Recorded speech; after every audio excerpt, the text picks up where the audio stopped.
Hello and welcome to xpLosION 2019. We are here at the University of Birmingham for Birmingham Lions versus Hertfordshire Hurricanes. This is a massive event for both teams. It's one of the biggest rivalries in Bucks American football. We are joined by Morgan today, who is our American football expert. How do you think Birmingham Lions are shaping up for the event? They've been preparing really well. We caught up with them earlier on in the week and spoke to some of their players, and they were saying how the freshers, the rookies, have settled in really well, and there's plenty of returners in the squad as well. So they'll definitely bring plenty of experience and expertise into the squad, and that includes some great British players as well. And that expertise will go a long way. And they're playing, saying how they just want to play with confidence, play with joy, and just stick to what they know, and then hopefully the result will work for them. So obviously last year, unfortunately, Birmingham Lions did lose their game against Swansea Titans. But Xander, what do you think's different this year for Birmingham? So as Morgan was saying, the freshers that they've taken in a really good group of newbies to the squad, and also the experienced members of the team. They know they've been here before, they've played xpLosION before, and when we were talking to the guys earlier in the week, one thing they said was that last year when they played at xpLosION, they sort of felt that the occasion as a whole maybe got the better of them, so that what the squad are really keen to do this year is enjoy the whole experience, enjoy playing in front of a big crowd of people, enjoy the fireworks and enjoy the day, but just make sure we deliver on the day. They played really well in their pre-season game against Bristol Filton, so we're just hoping that result can translate onto the pitch later today. You talk about that big crowd. Do you think they're feeling the pressure coming into the contest? It's always going to be a big pressure game. They're playing in front of a much bigger crowd than they would for most other games of the season, and being the first game of the season, you've worked hard throughout pre-season, so you really want to deliver well and get ready to go. But I think they're hoping to use it in a positive, which I'm fairly sure they can do. What do you think, Morgan? Yeah, I think pulling on the experience of these GB players as well, they won't be daunted by this event. Although it is, a massive occasion, they'll be used to it. They'll be used to playing in front of big crowds with lots of support, and I think they will help their teammates be used to that occasion. And how do you think they're going into the rivalry? Obviously, there's a big rivalry between these two teams, Mm-hmm. two of the best in Britain. Yeah, I think, again, drawing on these GB players, they'll be used to these kinds of rivalries. They're used to these big games, and there might be a point where, they're in the red zone, ready to score a touchdown. And that rivalry, to some players, it might be a bit daunting. They might crumble under the pressure. But with these experienced players, they will help their team get over the line. And Xander, do you think the freshers are excited for this event? It's hard to say how you can't be excited. A load of fireworks, a big group of fans. They've been training hard, and their pre-season went really well. So everyone's just really ready to go. But something like xpLosION is something you don't get. It's one of the best adverts for university American football that you get in this country. So how can you not be excited on a day like today? We did speak to the Birmingham Lions head coach earlier in the week, Greg Freeman, so here's what he had to say before the game. Hi, I'm joined by Greg Freeman, head coach of the Birmingham Lions. So Greg, obviously xpLosION's coming up next Saturday. How are your preparations going thus far? At the moment we actually look really quite good. I'm pretty confident about how we look going into the game. We went quite early on our pre-season game. And the half football that the first team guys played in the pre-season against Bristol Filton went far better than did last year, which is obviously a really promising feature. We've returned a lot of guys as well, which helps, as well as picking up a few who are great additions to the programme. So yeah, on the whole, I think we're in a pretty good place going into xpLosION. Yeah, so earlier on we interviewed some of the University of Birmingham international players. Obviously they play for international teams. Yep. How do you feel that they'll help with xpLosION this year? I mean, having great players always helps. That's the reality of football. The individuals in football do make a difference, undoubtedly, but it is a sport where it's the sum of the parts is what makes you successful. And I think what's been great about the guys that have come in, so Theo Eddy's joined this year from Bristol Filton, who we played in pre-season. He's the centre for Great Britain's senior team, and he's really just fallen into the programme. It's not about him, it's about how he fits within the team and the unit. And obviously we've got guys returning who are already Great Britain players, so Eddie Onamade, who is arguably the best defensive player in the country, right up there with the best. And Fizz, who started with us a year ago, having never played football, is now a GB international, having got his first cap last week. And they all make a huge difference, but it's about being the sum of the parts and where they fit into that. Yeah, definitely sounds like you've got a great squad for this game. So obviously you played Hertfordshire Hurricanes twice last year, losing away there I believe and winning at home. Yep. So how much do you feel the home advantage helps? I think the thing with Hearts away is it's a very tough place to go. It's an airfield base, so they train there every week, they play there every week. It's strong winds from one direction, it's always heavy rain, and I think a few of us are very clear that what happened at Hearts away was just completely unacceptable. Probably the worst day of a lot of our football careers, and I think coming back after Christmas we really wanted to, you don't talk about vengeance, but we wanted to right some wrongs, and we put an awful lot of effort into making it right in the second game against Hearts, and the impact that had was obviously a fairly resounding win.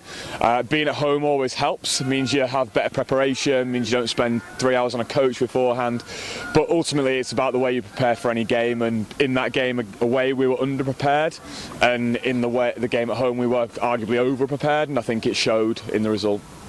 Yeah, so obviously we've heard that it's quite a big derby, I believe, between Birmingham and Hertfordshire. Yeah.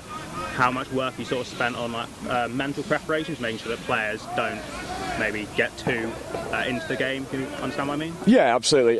So yeah, it's the biggest rivalry in British university football. Always has been the two historically most successful programmes in British American football.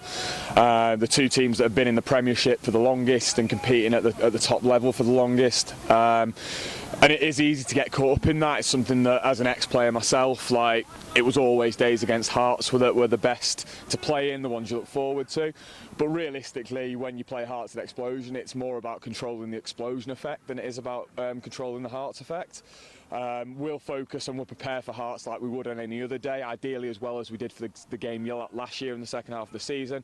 But it's about controlling the boys' nerves when they're in front of 3,000 people and they've spent the day listening to ex-players talk about how great it is to be a Lion, how important today is and all that kind of stuff. And that's what we've got to really focus on, bringing them back down to earth and reminding them that all the preparation we do is it's setting us up to be successful if we execute, and that's what it's really going to be focused on. Yeah, definitely. So obviously last year Explosion was an unfortunate loss for Birmingham. Yep.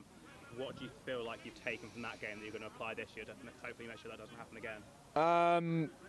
I think ultimately we've got more guys now who understand Explosion, and we were such a young team last year, and that's not the reason we lost. We lost because we executed poorly, we weren't as prepared as we should have been, and we didn't deliver as a coaching staff. We didn't put the players in the best position to succeed.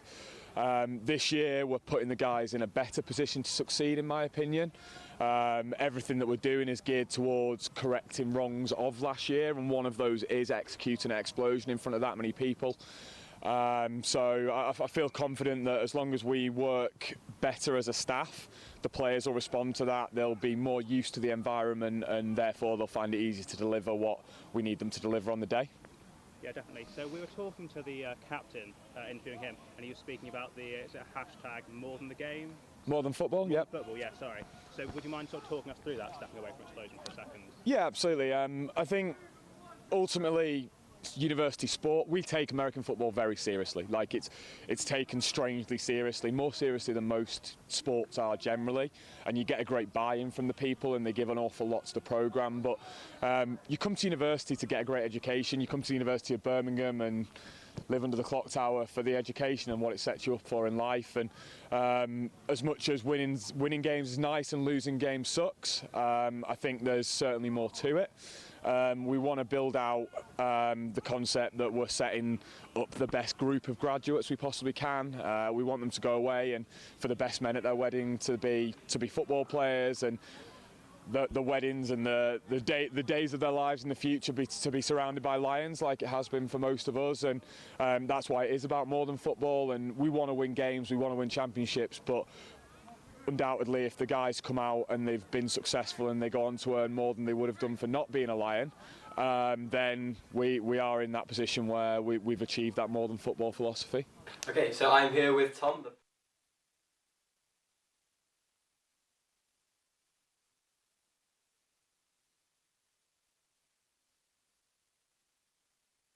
Yeah, they're definitely not a team to be underestimated. I think they've got a great calibre of players in their team, and they can draw on their experience in this huge explosion game. I think what's important about this match is the rivalry between them, because they've both won 5 championships each, and Hertfordshire also made it to the final last year. Unfortunately for them, they were runners-up, but they can draw on that experience in these big game moments like Explosion today, and use the talent that they've got to hopefully for them get a win. Danny, how do you think Hertfordshire will feel coming into this? Undoubtedly they're going to feel the pressure. Look out there. Exactly, as Morgan said, it's one of the biggest rivalries, and it's the first game of the season, so it's always going to be pressure there. But they'll want to get one up on them. The players will want to relish in under this atmosphere, but I imagine they're going to feel the pressure quite a lot. I think I'd feel the pressure out there. It's pretty busy. Obviously, last year Hertfordshire Hurricanes were runners-up in the national championships, so they have had that more experience more recently than Birmingham. Yeah. How will they draw upon that? Yeah, like I said earlier, just in these big game moments, that's when it comes down to the line. They'll have their the role models in their team, the ones who can draw on these previous experiences and hopefully get that win. And I think one of the interesting things about this is the home field advantage. So last season, when the Lions went to Hertfordshire, the Lions lost, and then when Hertfordshire came here, Hertfordshire lost. So I think this home field advantage in this Explosion event will be crucial. How hard is it to play away? It's obviously more difficult, but this is another level. It always is, especially an event like this. It just adds that another layer of just the pressure and the difficulty behind it. And as I said, it's first game, so you never really know how the season could go depending on what the results are in the first game. But obviously the only players that do have an experience of this event is the international players. Are they excited? Yeah, they're definitely excited. I think we caught up with a few of them earlier in the week, and they were just saying, we're super excited, but we've got to take it game by game, play by play. They can't be overwhelmed by the event, but I think that they will be definitely relishing this opportunity to bring in their vast knowledge and experience. As Morgan said, we did catch up with some of the GB international players, so we caught up with Theo Elliott earlier in the week for the Birmingham Lions. Who is one of our GB scholars. So first of all, why did you choose to come to Birmingham? I chose to come to Birmingham because it's an amazing university, and it's great football. And how are you going to draw on your GB knowledge come Explosion? Well, I've been on the GB team for 6 games now, so I'm just going to use my experience from the leaders on the GB team and try and incorporate what I've learned and push it to the rest of the team. Is there anything you're looking forward to or wary of when playing Hertfordshire? It's just like Fizz said, they've got some great players, they've got some stand-up players as well, but we're prepared and we're confident in our abilities. So what have you been doing in terms of preparation for this game? Anything special that will set you apart? Nothing special, just been working hard in every practice like we always do. Very nice, very nice. And you're a defensive back, a secondary, so what does that entail for the viewers that don't know much about American football?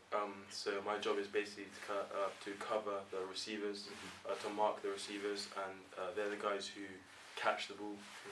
So my job is to prevent them from catching the ball, and also make tackles if there's a ball carrier. And one final question, are you excited for this game? 100%, I'm ready. Brilliant, can't wait for it. So it's clear American football are pumped for this event, but it's not just all about American football here at Explosion. There is plenty of other societies and businesses involved. Digbeth Dining Club are right next to us and their food smells amazing. But also for Birmingham here, it's really important this event. We get cheerleading involved, UOB Dance Society involved and the UOB Music Society involved. How much do you think this event means to them, Danny? It's going to be massive. As we've already said, it's the biggest event for football, but it's not just football, it's as for the societies. It's a chance for everyone in the uni to get involved and to show their talents and just have an amazing event and an amazing day. So I'm joined now by Jake, who's my deputy head of sport. Is this cheerleading's biggest event of the year? Yeah, I think definitely. Obviously, we spoke to them earlier in the week and they sort of told us things to that effect. And I think that really it's the best chance they have to showcase their talents in front of many, many people.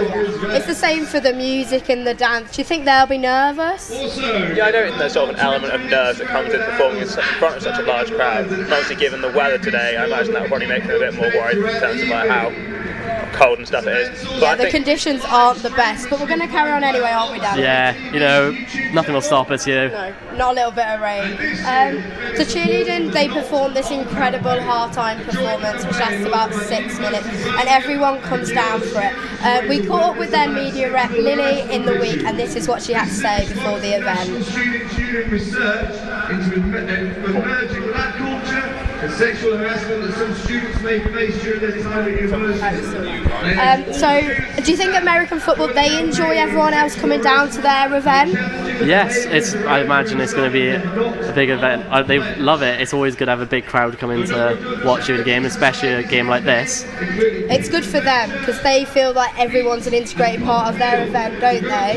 Yeah, definitely. Obviously, in the UK, American football is not the biggest sport, and I really think this is perhaps one of the best adverts from any university in order to making sure that a lot of people become more aware of the game.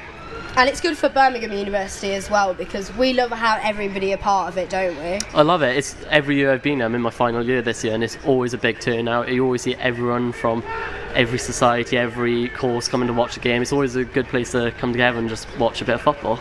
And then everything else that's included is a massive bonus. This event is one of the biggest of our year and it's one we enjoy the most. As cheerleading, they are a massive part of their event, and this is what they had to say before the event.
So unfortunately technical difficulties mean we can't actually reach the cheerleading interview. So we'll go back to some American football talk. There is plenty more international depth in the Birmingham Lions side. We caught up with Fizz, didn't we? He was the defensive line. He seemed really excited for that event. Yeah, they all seemed really pumped. Talking to Fizz before the interview, the whole team just seemed they were so eager to just get to this day. There's plenty of them here. They all come down, not even the ones who are playing. This is their biggest event, and this is why people join American football. Yeah, certainly, because obviously the biggest football event in the world is the Super Bowl, and I think this is sort of maybe the UK university level equivalent to it, given the scale of what goes on here this evening. Yeah, we'll do that. And we caught up also with Ben Thomas, who is the receiver, so we will play his interview now.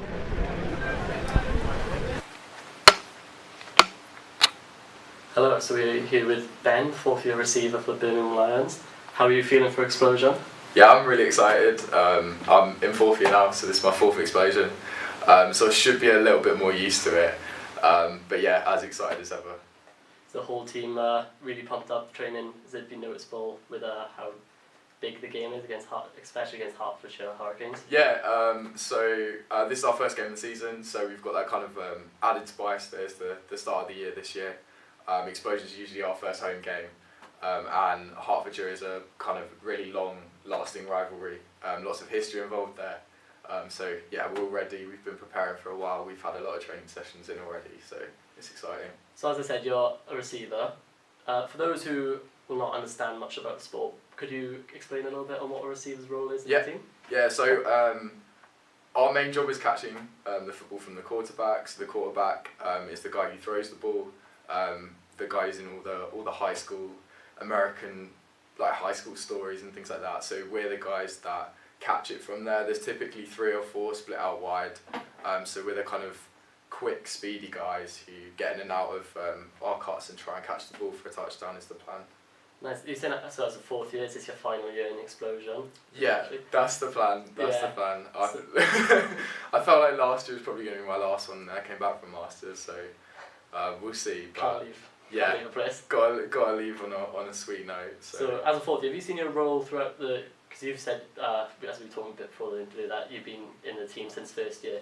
Have you seen your role change throughout the years as becoming more of a rookie now? You're a veteran for the team, especially those who've not played the sport before. Yeah, definitely.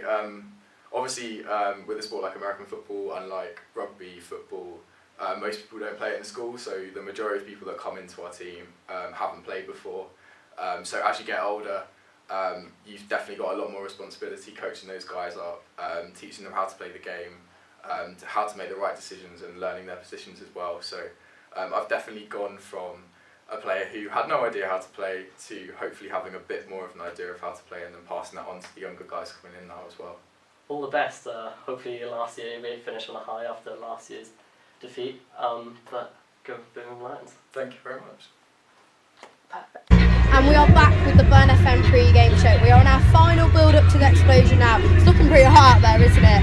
Yeah, definitely. I'm not sure you can hear, but the music is absolutely blaring in the background. It's adding a great level of anticipation to what we're about to witness.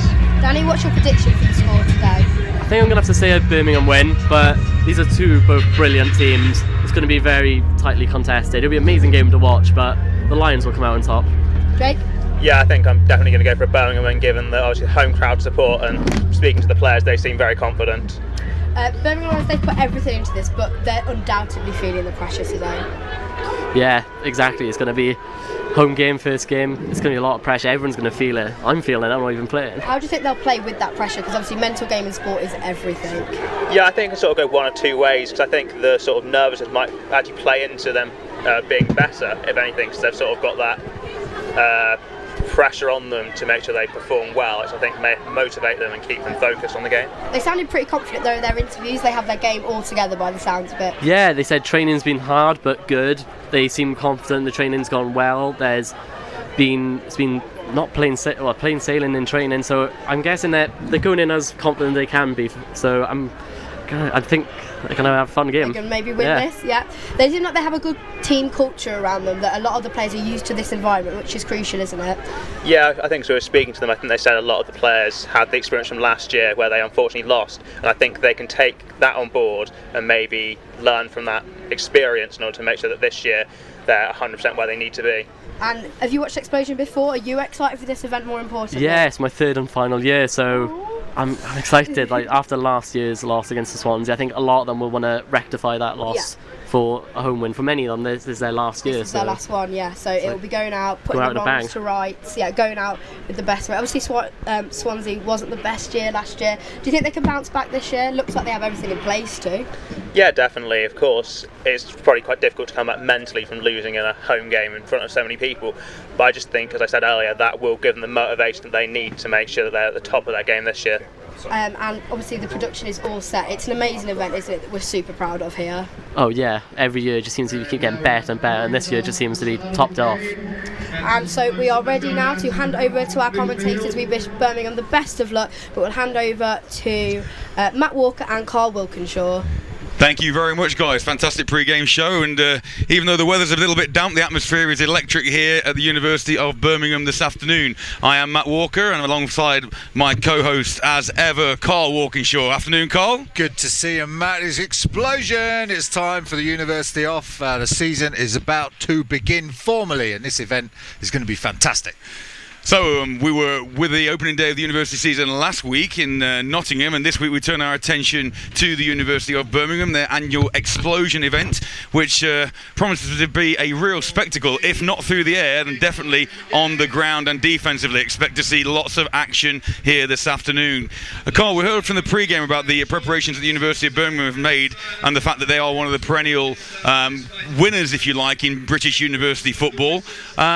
Is it like there's going to be a decent season season for them this year? Well, we'll have to see. They got to the semi-finals, didn't they, last year, and then they got beaten by the eventual winners, Leeds Carnegie. Greg Freeman's second year as head coach, took over from Wayne Hill last year, did a good job getting him to the playoffs, but he'll want to go that one step further and get to the final this time.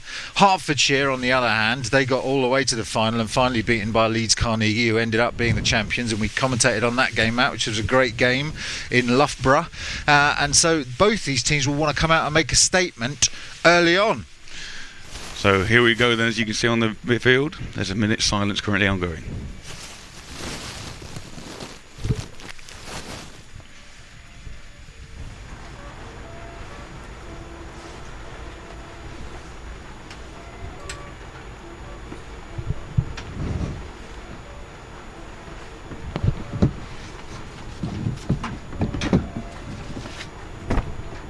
That's the best I can do, man. Sorry.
Extremely well observed there, the last post on this Remembrance weekend here.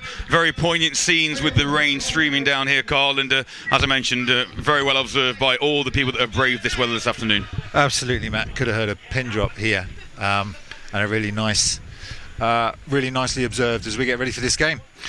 Now, we are told, we were alongside Roger Goodgroves, who's operating our scoreboard this afternoon, and resident weather expert, Mr. Goodgroves, ensures us that, looking at the radar, this rain is due to stop hopefully shortly after kick-off, and obviously that will make for a bit more of an entertaining game. But obviously, Carl, in these conditions, we expect to see the ball shoved up the jumper, as it were, and definitely sticking to the ground on offence, and maybe some big hits forcing that ball loose. Absolutely, yeah. It is a 4G pitch, so we're not on the turf, which helps in terms of offensive play, because you can obviously maintain your grip even when the weather conditions are as bad as they are. But yes, Matt, and you expect early on in the season offences take a little bit longer to get going.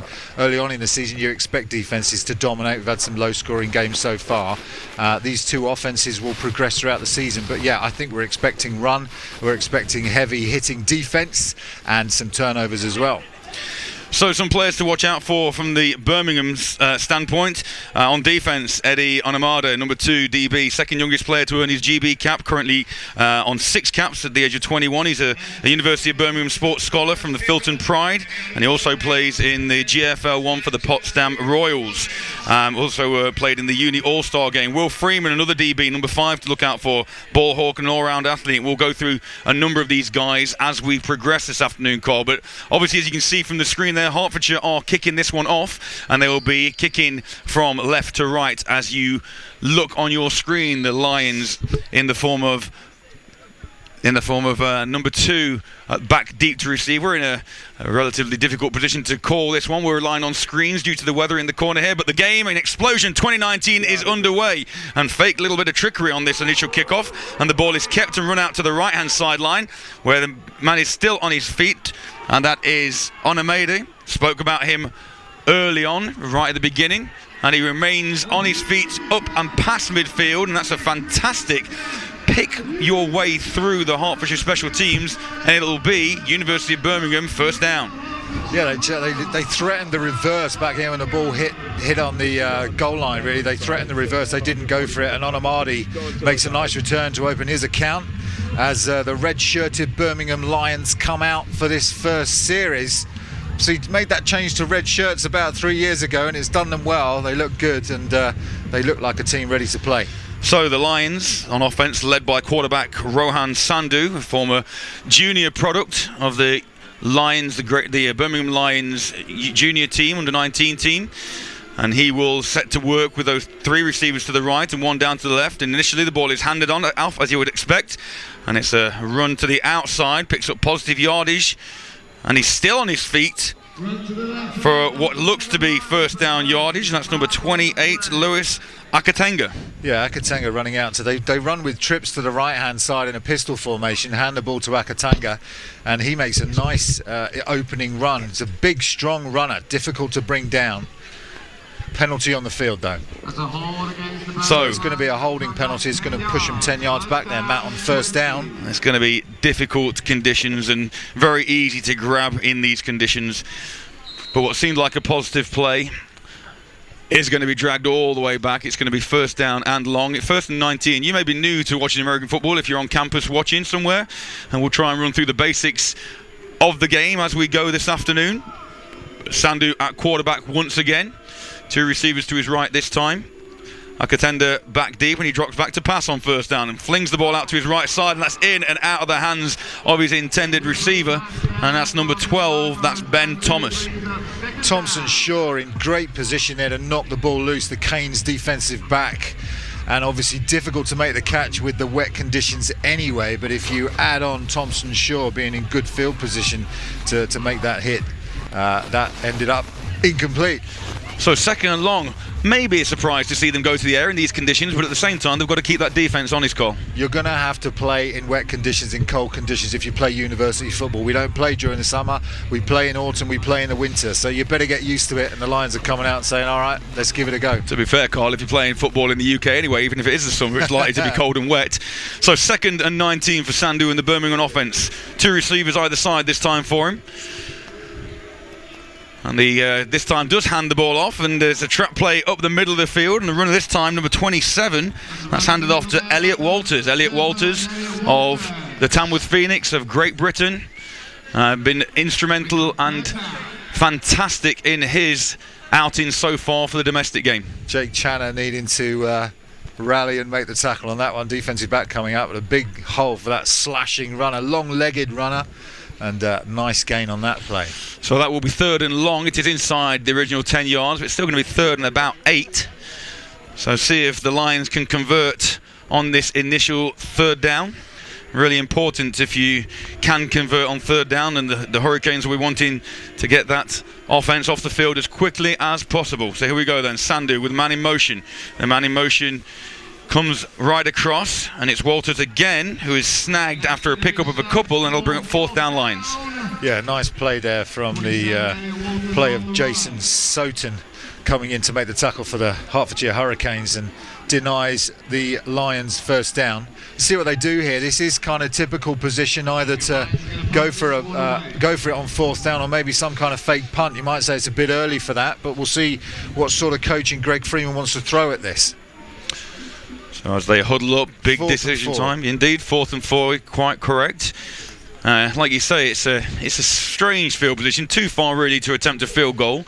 If you're going to kick it away, you're going to pooch kick it, and it does look like the special teams unit are on, in the shape of Thomas Sikale, who's back to punt, and you would expect this to be angled towards the corner and try and pin the Hurricanes deep in their own territory. Motion coming again, and in fact it is rolls out to his right and just scoots that kick out, and it rolls out of bounds just outside the 10-yard line, and that'll pin the Hurricanes back to see their offense for the first time. First down Canes. Yeah, you have to honour the fact that it might be a fake or it might be a run, to the right-hand side to try and get the first down. That time they just punt it, and I think they're going to end up with the ball about their own 15-yard line. So the Canes not with great field position to start. Decent enough drive by the Lions, but not able to get into the red zone. You can get involved with the show here this afternoon. Get in touch with us here. You'll see the hashtag very soon pop up on that screen. You'll be able to let us know who you're supporting, where you're watching from, whether you're actually on campus or further afield. There we go. Hashtag Explosion 2019. There's first down. The ball is fumbled off the snap and then picked up, and this broken play could work as the runner, number 10, Ali Hassan, goes round the right side, past midfield, and that's a good barreling run into Lions territory. Yeah, it just goes to show you what can happen on a broken play, because the defence, obviously, if they see that ball come loose, you're going to get 11 defenders all converging on the football. So what happens is they lose force, they lose control of the edge, and then Hussein just able to find the edge, get upfield for a big gain for the Canes. So broken play turns into something they can exploit into the Lions half now. So big first down, no penalty on that one like there was on the big first down run from the Lions. So first down, Canes inside Lions territory this time. Heavy formation really suggesting that the Canes are going to continue to run the ball, and indeed ball is handed off, but that's met and well met behind the line of scrimmage. It'll be 2nd and 10 Canes. Yeah, sort of telegraphing their intentions. They give it to Ali Hassan again up the middle that time, but 7 yards depth, kind of old school A-gap, blast it, but the Birmingham Lions ready for it. So Lewis Culver quarterbacking for the Canes, number 6. And these quarterbacks have got their work cut out this afternoon, as you're seeing there on screen, approaching the centre. A lot of universities use that pistol shotgun formation currently, but in these conditions, maybe a little safer to go from under centre, and the boys hand off to Hassan again, and that is well stopped once again by that defence in front of the Lions. So from that, the initial first down barrage from Hassan, the Lions defence stiffens and will bring up 3rd and 12. Yeah, nothing there. Those big defensive linemen, 95, 91 of the Birmingham Lions, playing really tough in those A-gaps, and nothing for Hassan. We're being told we've got a roster change. It's actually Gabriel Quarty who is the number 10 runner for the Hurricanes now. So apologies that we've not given him the due credits that he deserved. So Gabriel Quarty, number 10, and on 3rd and 12, Culver surveys the field. Not looking overly sure about what the call is. You'd have thought it might go to the air, but in field position here, particularly with the weather, and that's going to be draw a flag, and that could well be encroachment by the defence. Yeah, I don't know whether it was Kieran Brown, number 8 for Hertfordshire, and moved first, or whether it was the Lions. We'll see. The refs will sort this one out. Just heard the call from the stadium announcer. False start, so it will be against the offence. So 3rd and 12 becomes 3rd and 17. Yeah, Ali Hassan apparently is inactive for tonight's game, so Gabriel Quarty taking on the running back responsibilities. Number 10, as we've mentioned. So 3rd and 17, early on in the game call. These conditions, run and kick away, or? Yeah, you've got to play it safe early on. You want to be in the game in the 3rd and 4th quarter, and that means keeping it tight in this opening half. And another flag stops the play. That could well be against the Hurricanes once again. And that will be another false start against the Hertfordshire offence. So let's see, and they do march those Hertfordshire Hurricanes all the way back. What looked like a very promising run, although that very promising run came off a broken play where Quarty managed to scoot around the right end on first down. Now becomes 3rd in the bus ride, and in these conditions, anything above 10 yards, you're asking questions of this offence. Yeah, they're trying to run the ball 1st, 2nd down, and now have the penalty, so I think what they'll probably do is they'll end up running this ball, just playing it safe, and getting them in a position where they can get a decent punt and pin these Lions back, get their own defence on the field. So let's see if we can actually run a play after these 2 false start penalties. 3rd down, blitz going, and ball in and out of the hands of Culver, and Culver flips the ball out to the left-hand side. That one's not going to fall incomplete, and therefore 4th down upcoming, and the Lions... What you kind of expect it's going to be a little scrappy in these conditions. Unfortunately, not a massively great spectacle. You mentioned about the field not being an issue in terms of speed, but the handling is definitely going to be a concern for both sides. Yeah, slippery football. You've seen the quarterback, even on that little play, he's trying to get the ball out to his left-hand side on that little screen to the receiver. Can't even get the ball out. So slippery conditions, trying to keep a hold of that football. So back deep to receive is Ben Thomas, number 12 for the Lions. Again, this kick is not a great snap, and the punter manages to keep a hold of it and gets a kick away. And Thomas waves his special team compatriots out of the way, and it'll be first down Lions at around about, well, just inside the 30-yard line. Yeah, Ben Milne, the punter, did a nice job there of handling what was a poor snap. And there seems to be a couple of exchanges now that have gone awry from these the Canes. So we'll have to see how that plays out during the game, but they're going to want to keep hold of this football. So these Birmingham Lions, 5 times national champions, Carl, 2005, 2008, 11, 12 and most recently in 2016. 6 members of this programme were involved in recent GB games, and 4 players, the offensive coordinator Paul Cooper and alumnus Dan Hampton, all involved. As Sandu on first down, see if we can get anything going. Ball handed off again to Walters, and Walters is a really elusive little scat back, and he bounces outside, and even though he's not big in stature, he can deliver a blow even when he's running the football. Yeah, it takes 3 Cane defenders to finally get him down. After the initial contact, he just busts through the 2 yards. We saw it in the national final, Elliot Walters running against that big London Warriors defence, and the Canes are going to have their hands full this evening with him.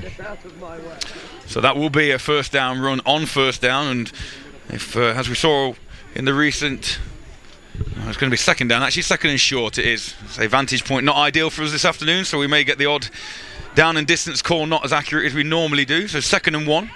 I say if you watch the recent game that we broadcast between Great Britain and Russia, once Elliot Walters gets his wheels moving, they're very hard to stop, and here he gets the carry once again on second down, and that will be enough for first down yardage. Yeah, again it's the same play to the left hand side, trying to get Walters on the stretch play, the outside zone, and the same result, first down this time for Walters. So these Lions getting the running game going with Walters, and they now pushing on into Hertfordshire territory. Just checking, am I still on the camera? Well, I know it's November, but I didn't expect it to be quite like this afternoon, Carl. What were you expecting, Matt? I don't know, I was expecting it to be dry at the very least. Yeah. Well, you're all kitted out, Matt. So you're all nice and warm there. Gloves on, hat on. Shirt, tie, Under Armour, the works. Other base layers are available. As on first down, Sandu once again motions his man across. The ball once again hands off to Walters up the middle. Walters has a big gap initially, but that gap closes very rapidly by that defensive front for the Canes. Yeah, that's number 79, who is Anuna Francis, playing tough at that tackle position. Manages to drag Walters down. That's what you've got to do with Walters. You can't let him bust through that hole and then get his quick feet going. You have to tackle him at the line. You've got to stop him early, and that's what they do there. Such a low centre of gravity as well. He's hard to bring down, and if he does take contact, 9 times out of 10 he will bounce or spin away from it. And like we say, keep those wheels going. So first down once again, Lions. Sandu and the offence finally on this second offensive series appear to be getting something going. Everything pretty much on the ground, as this time he goes back to the air and he looks over to the left hand side. He has a man and just overthrows Ben Murphy. Yeah, it was decent defending. The ball was actually nicely thrown. They just ran out of turf, didn't they, there on the sideline? It was defended fairly well by number 17 for the Hertfordshire Canes, who's Dan Ward, out there playing defensive back on the sideline. They'll come back to that, Matt. Mark my words. So in fact that was second down. It now becomes third down and a long 3, maybe even 4, looking from where that down marker is from our vantage point.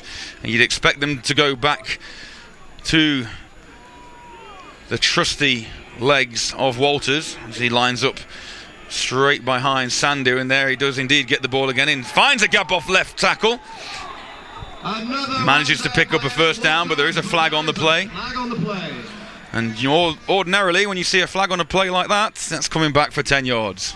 You would expect that to be a hold. The hole was big enough, and they're finding it hard now to stop Walters off that left-hand side. They keep running over that left-hand side, and they're having good success. So that guard and tackle, that side of the Lions' offensive line, playing nicely. We'll get some numbers and names for you in a minute.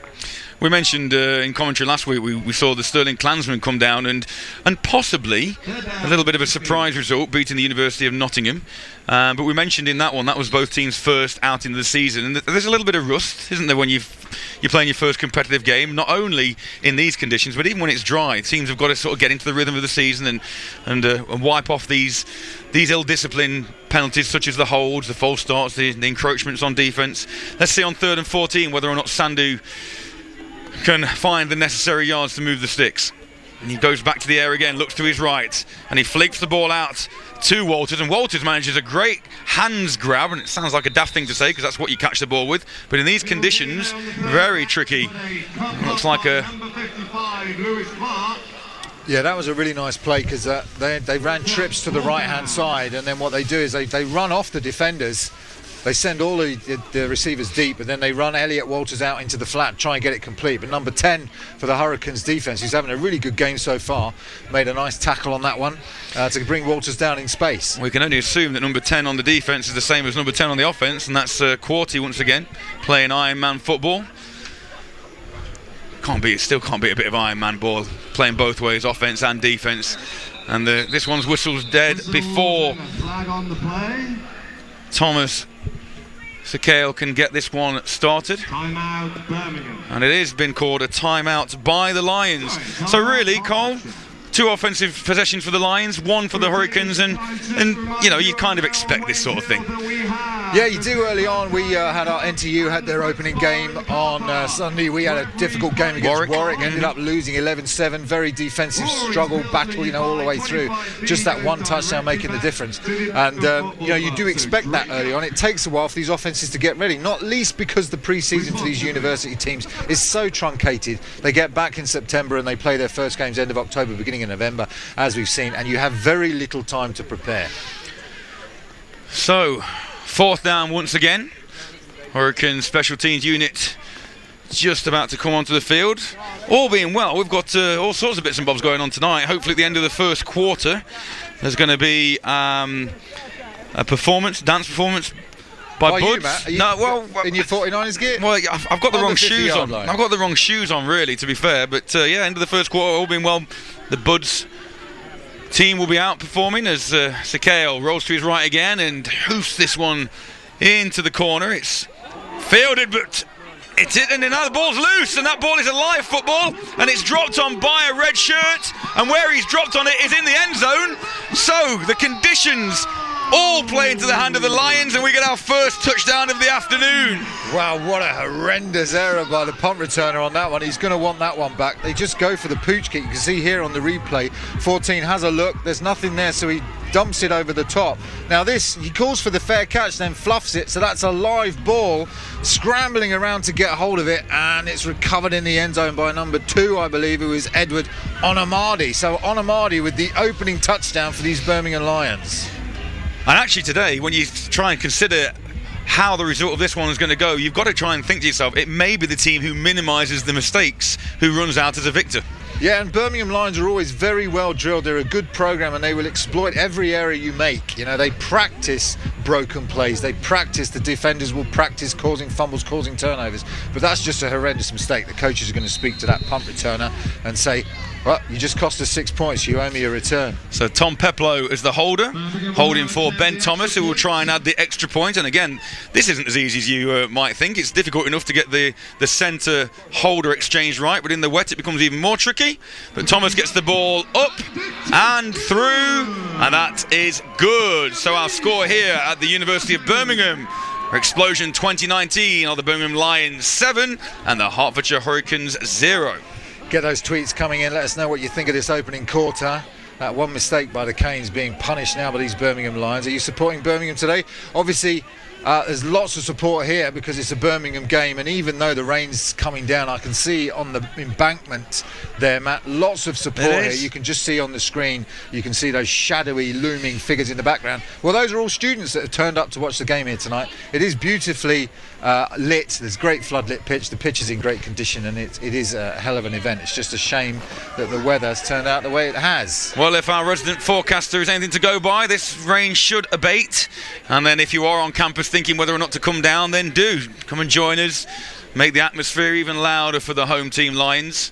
But we know that the Hurricanes are a championship caliber team themselves, and that will not put them off in the slightest. A 1-score deficit, nothing in this game this afternoon.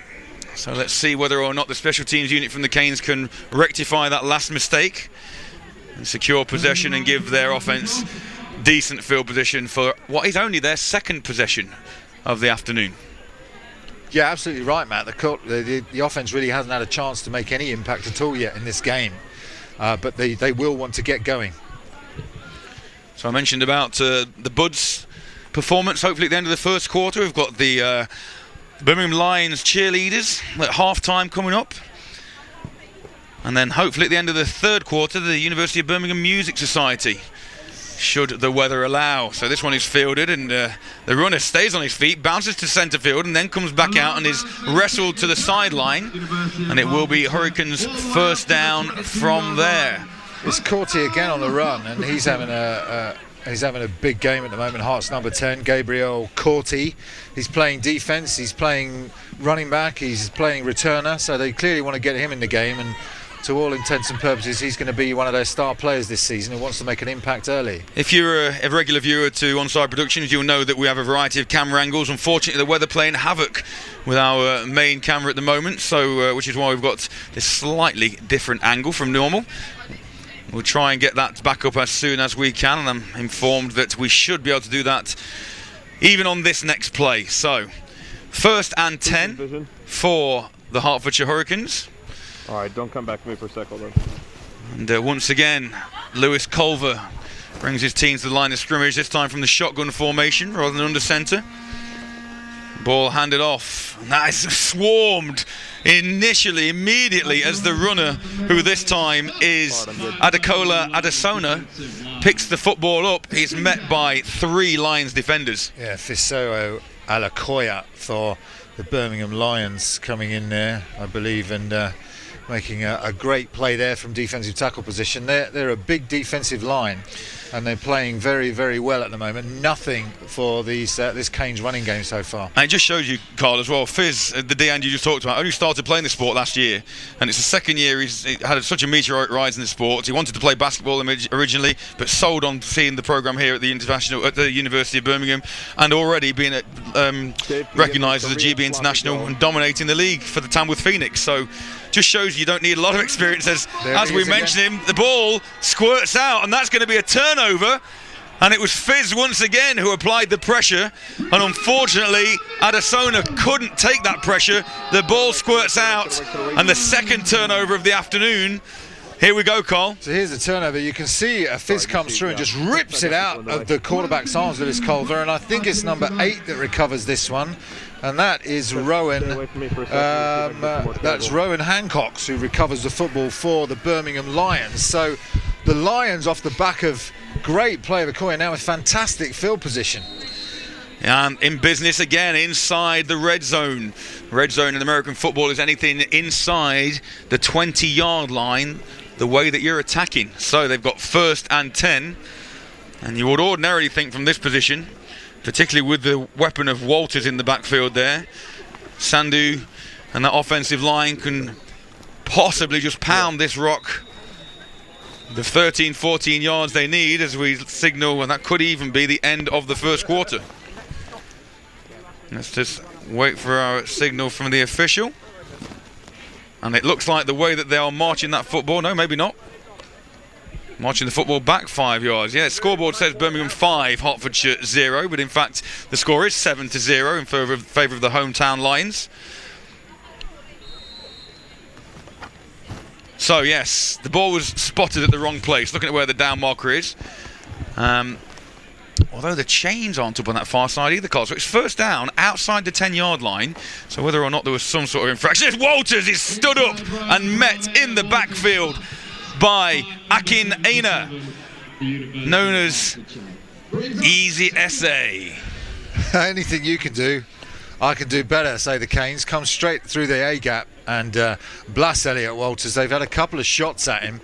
They need to get that blocked up to these lines if they're going to get Elliot Walters going. They did have some success with him, but that's a nice play by the Canes defence. Walters is good, but he can't run through a man nearly twice his size.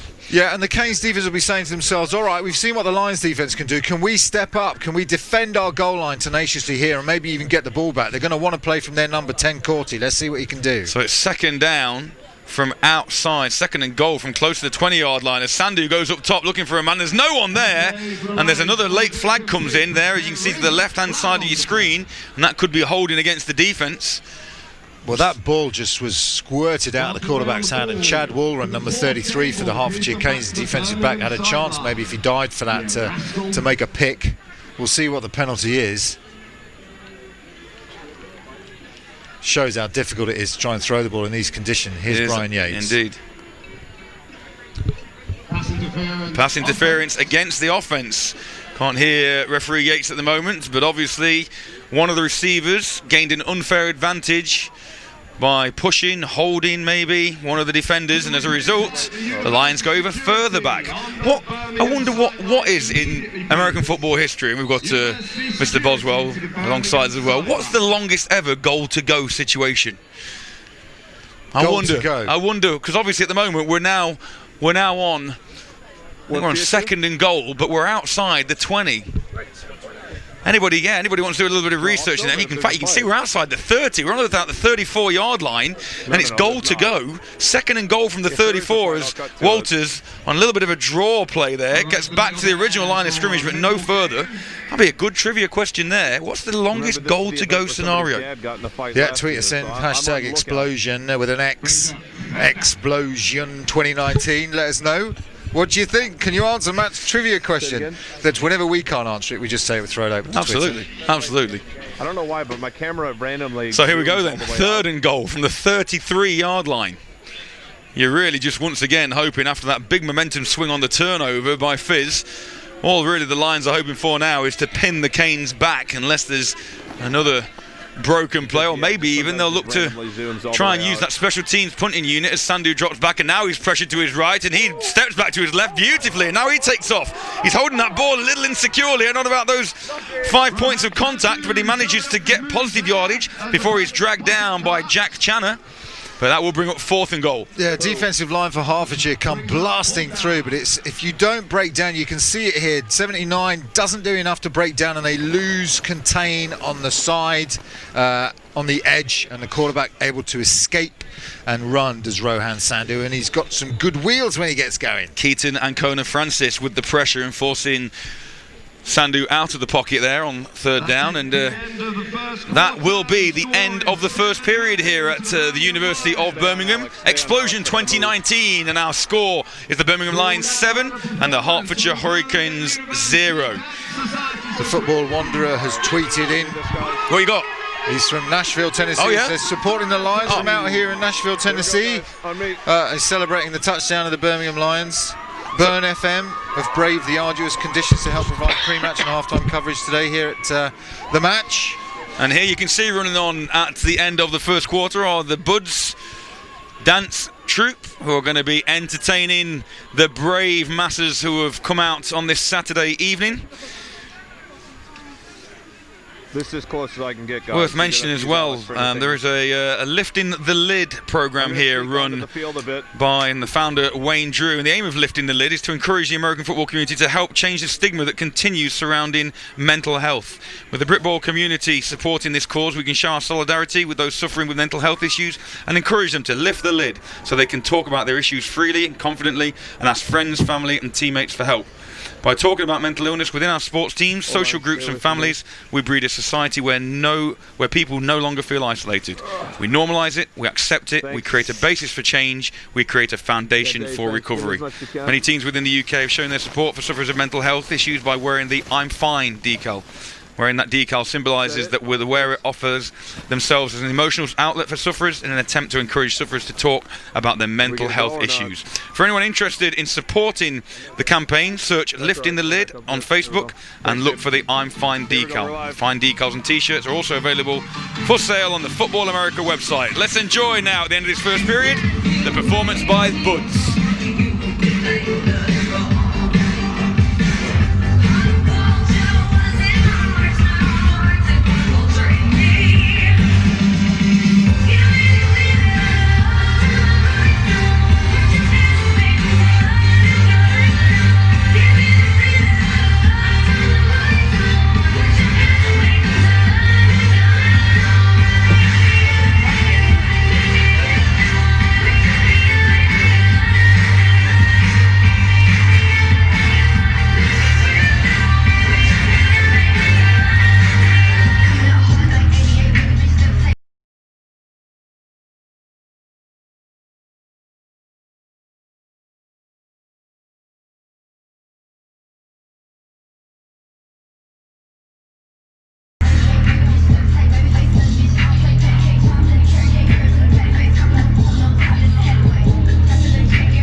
Fantastic performance there, Carl. The Birmingham University Dance Society. Wowzers. AKA Buds. I tell you what, some moves down here in the studio. We were getting down here. I don't know about the girls out there, but I'll tell you what, there was some busting moves going on here in the booth. We've damaged some of the equipment. I think some leads have come out there.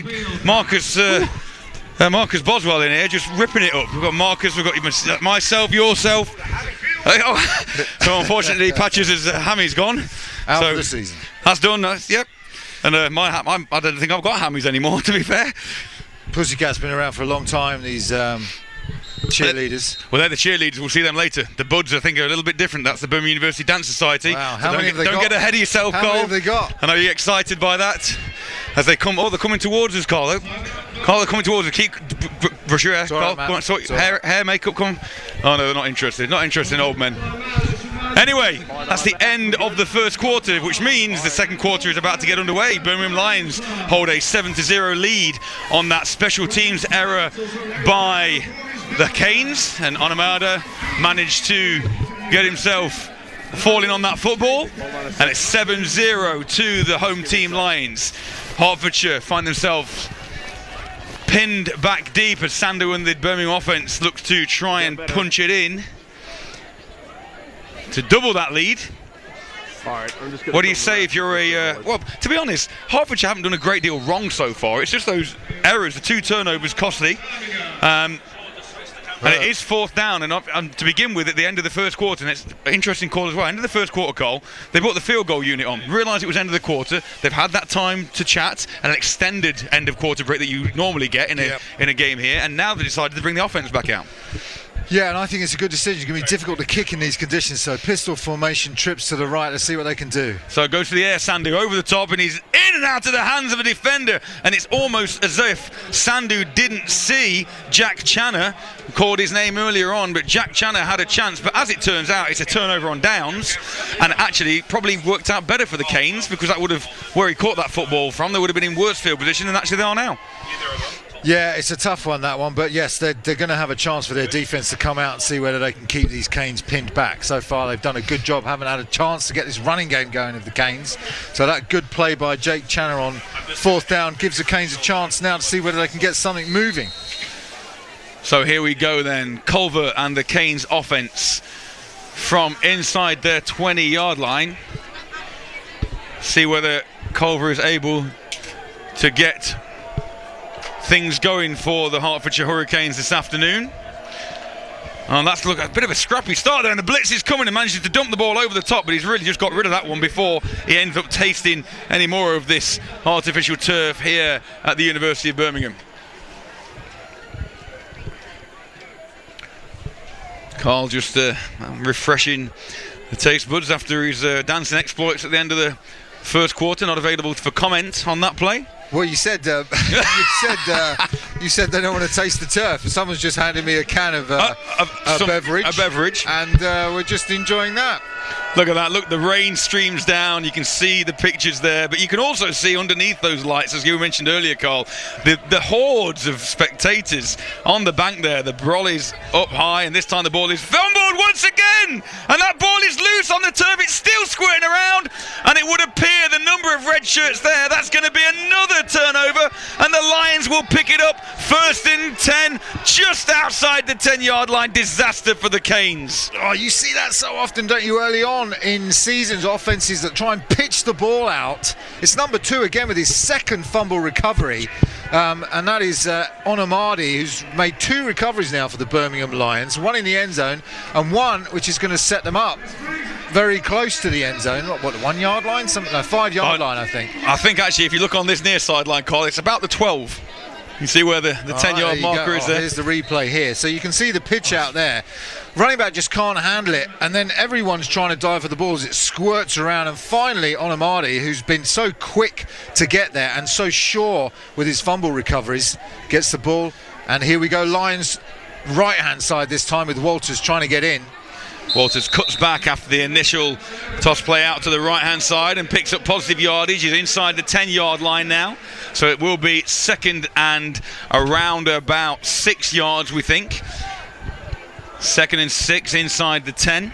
You'd hope from a Lions perspective that they could punch this one in. Yeah. Producer Steve's just joined us in the booth here. It's a cold one, Steve. Hey, he's come for some dancing action. Come back at half time. Yeah, we'll have the cheerleaders ready for you, Steve. We'll get you warmed up, Steve. We'll warm you up at the half. But there's no temperature drop off here for the Lions as they pile on the pressure inside the 10. It's 2nd and 5. They can still pick up a first down without scoring. Rohan drops the football this time, and then he's smothered in the backfield. And you could see that from, as I was looking directly out to him. They're very close to our commentary point now, and Rohan just took his eyes off the football on the snap. The weather has no favourites. It will punish red and purple alike. And Jason Sotan struggling that time. Jason Sotan up with the pressure actually on the quarterback just to bring him down and make sure there was no gain after the quarterback manages to get hold of the ball finally. So here we go then, 3rd down, 3rd and 8. And they're still just about, well, they're out on the 12-yard line, so can still get that first down without scoring. But you can just see how difficult these conditions are for the offense. So Rohan Sandhu again, and here comes the pressure, and the pressure comes, and Rohan has to escape to his left. He keeps his eyes downfield, and he flips the ball into the corner of the end zone, and it's intended for number 82. Not got a. Oh, here we go. Number 82 for the Lions is Yamaguchi, but good pass coverage by Chad Warrand, 33. Yeah, you just see the replay here. His quarterback has to scramble out to his left. Difficult throw to make and well defended. So that will bring up this 4th down. What I do love, and we've seen this in previous weeks, you love a quarterback that escapes the pocket but keeps the eyes downfield, doesn't tuck the ball immediately and just give up on the pass as the kick is up, and the kick is through and good. So 3 extra points tacked on to the Lions' score to bring the score to the Birmingham Lions 10, the Hertfordshire Hurricanes 0. But like I say, Carl, shows maturity of a quarterback, not to just panic when the pocket collapses and they're forced out, keep the eyes downfield and know that still trying that pass downfield is probably going to be more effective, if a little more risky, than tucking the ball and running. And the Lions have struggled to handle this football just as the Canes have, but they've not turned the ball over yet, and the Canes have twice already that we've seen. And it really has, actually 3 times now they've turned the ball over, and they've really been punished twice on the scoreboard for that, once with a field goal, once with a touchdown. The rain has abated slightly, so Lions did a good job actually executing that field goal. They got to snap it, has to be a hold, and the kick obviously needs to get through. They did a good job of executing that in difficult conditions. Still rain coming down, but has abated slightly, I think. You know, obviously, if you're going to think about this from a Hurricanes perspective, as you see that rain as the ball is kicked away and it's squirts down close to the goal line where it is fielded by the returner for the Hurricanes, who gets a nice block, and he remains on his feet, and he's still on his feet. He's past the 40. He's up to midfield. This could go all the way, and he's tackled just inside the 20-yard line, and a last-ditch effort on that tap tackle by number 80 for the Lions. Credit where credit's due to Jacob Burt for not giving up on that play, which is a touchdown-saving tackle, and in this sort of game, that could be a difference maker. Yeah, absolutely. I mean, Gabriel Corti, we were expecting a play from either on offense or defense. Actually, you get the play from him on the kick return, which he's been running, and he manages to run the ball all the way back. That saving tackle is going to take them as Brian Yates gives us the signal. It's against the special teams of the Lions. So it's first down Canes. And what fantastic field position. I was just going to mention earlier on, I was going to mention the fact that here's that return again. So you can see Cordy catches the ball Well, actually, picks this it looks up like the observed, penalties, but you can see the blocks that go in, and then Corti with the speed and size, and then it's a race to try and get him down. I think it's number 14, actually, not number 80, that finally brings down the runner. Thomas Chikeli running back and rallying to bring Corti down before he can score. So before that big return that puts the Hurricanes in really good field position, you can't be that disappointed from a perspective of Kane's coach. 3 turnovers now, only 10 points down. As that one, sorry Cole, that play is stopped before it even has a chance to get going. Yeah, so 3 turnovers, still only 10 points down, and now they find themselves inside the 15-yard line of the Lions. Yeah, and this is often the way British American Football University games will go. You know, these two teams have been playing for a lot of years, 7 championships for the Canes and 5 for the Lions. They are storied units, both of these, and they will find a way to get back into the game with the Canes. So it's going to be second down, and in fact it is second and goal. The chains are down, so it is second and goal. They've only got 3 chances left, whatever they choose to do, including this one. As Culver drops back to pass, and now he's sacked. He's sacked, and that's number 85 for the Lions. 85 comes storming through, does Alex Bell, and Culver has no option than to eat that football and lose further yardage. Yeah, no chance for Culver on that play. Great defensive end play there from the Birmingham Lions defender, and Alex Bell ringing Culver's bell that time. So third and goal, both teams competing for the longest goal to go situation they can in this one. Third and goal for the Canes this time, outside the 15-yard line. Big heavy formation, 2 receivers out to the right, 1 in the slot, but then no receivers this side as Culver swings the ball out, and Corti manages to make 1 tackle and miss, but can't get out of the grasp of Fizz, and he ends that play for another loss. So 4th and goal, and we're back close to the 20-yard line as the special teams unit for the Canes takes the field. Yeah, they keep going and persisting with that pitch out. You'll watch it here. They try and get the ball to Corti. Oh, this is the sack, actually, that was the sack by Alex Bell on second down. You then had Bell coming in again to bring Corti down on the pitch to the left-hand side. So sorry, here's the run, Cole. Yeah, you can see the replay now, and it's Bell and then it's Fizz that come in to clean that one up. But they want to keep going with this pitch, and I'm just not sure it's wouldn't advise them to do it in this weather conditions. Not a well-conceived plan in these conditions, and that's a false start against the special teams unit, which will march them back, and that field goal becomes 5 yards more tricky now. But you've got to think, if they are successful to convert this into 3 points, they're by no means out of this one, even though, for all intents and purposes, the Lions have dominated. Yeah, you get a score here, it's a 1-score game, and that's what the Canes will want to do. So, timeout by the Hurricanes, and while we have this timeout, let's go to Twitter. Let's have a look what's going on. The Football Wanderer still again commenting on the touchdown. Conditions look awful on the stream, but Lions capitalise on a Hearts punt return. In this weather, a play like that could be the difference. Absolutely. Like you said, he's watching from out in Nashville. The Burn FM team braved the arduous conditions to help provide pre-match and half-time coverage, and we thank them for their work in the pre-game show here. Positive comments for us as well, Carl. Always welcome. Yeah, keep the positive comments coming. So, we love standing out of the rain. We do. Explosion. Absolutely. Fourth and 22 upcoming for the Hurricanes. You can see the rain actually coming down there. Still atrocious conditions here. I don't know what happened to Roger's prediction that the weather was going to change in 10 minutes. We need to get him back on here and have a word. So here we go with the field goal. Let's see whether or not they can convert this. It's going to be a long attempt. Looking at a good 35-yard attempt here with the 10-yard end zone. The ball is down and the kick is up, and that's not going to have the distance. And now there's a chance for a return. And he makes the first man miss, and he's got some room up the left-hand side and then trips. He is tripped by a Hurricane defender. And that will be, once again, a failure on special teams by the Canes. As we see a replay, Cole. Yeah, they just out-kicked the coverage on this one.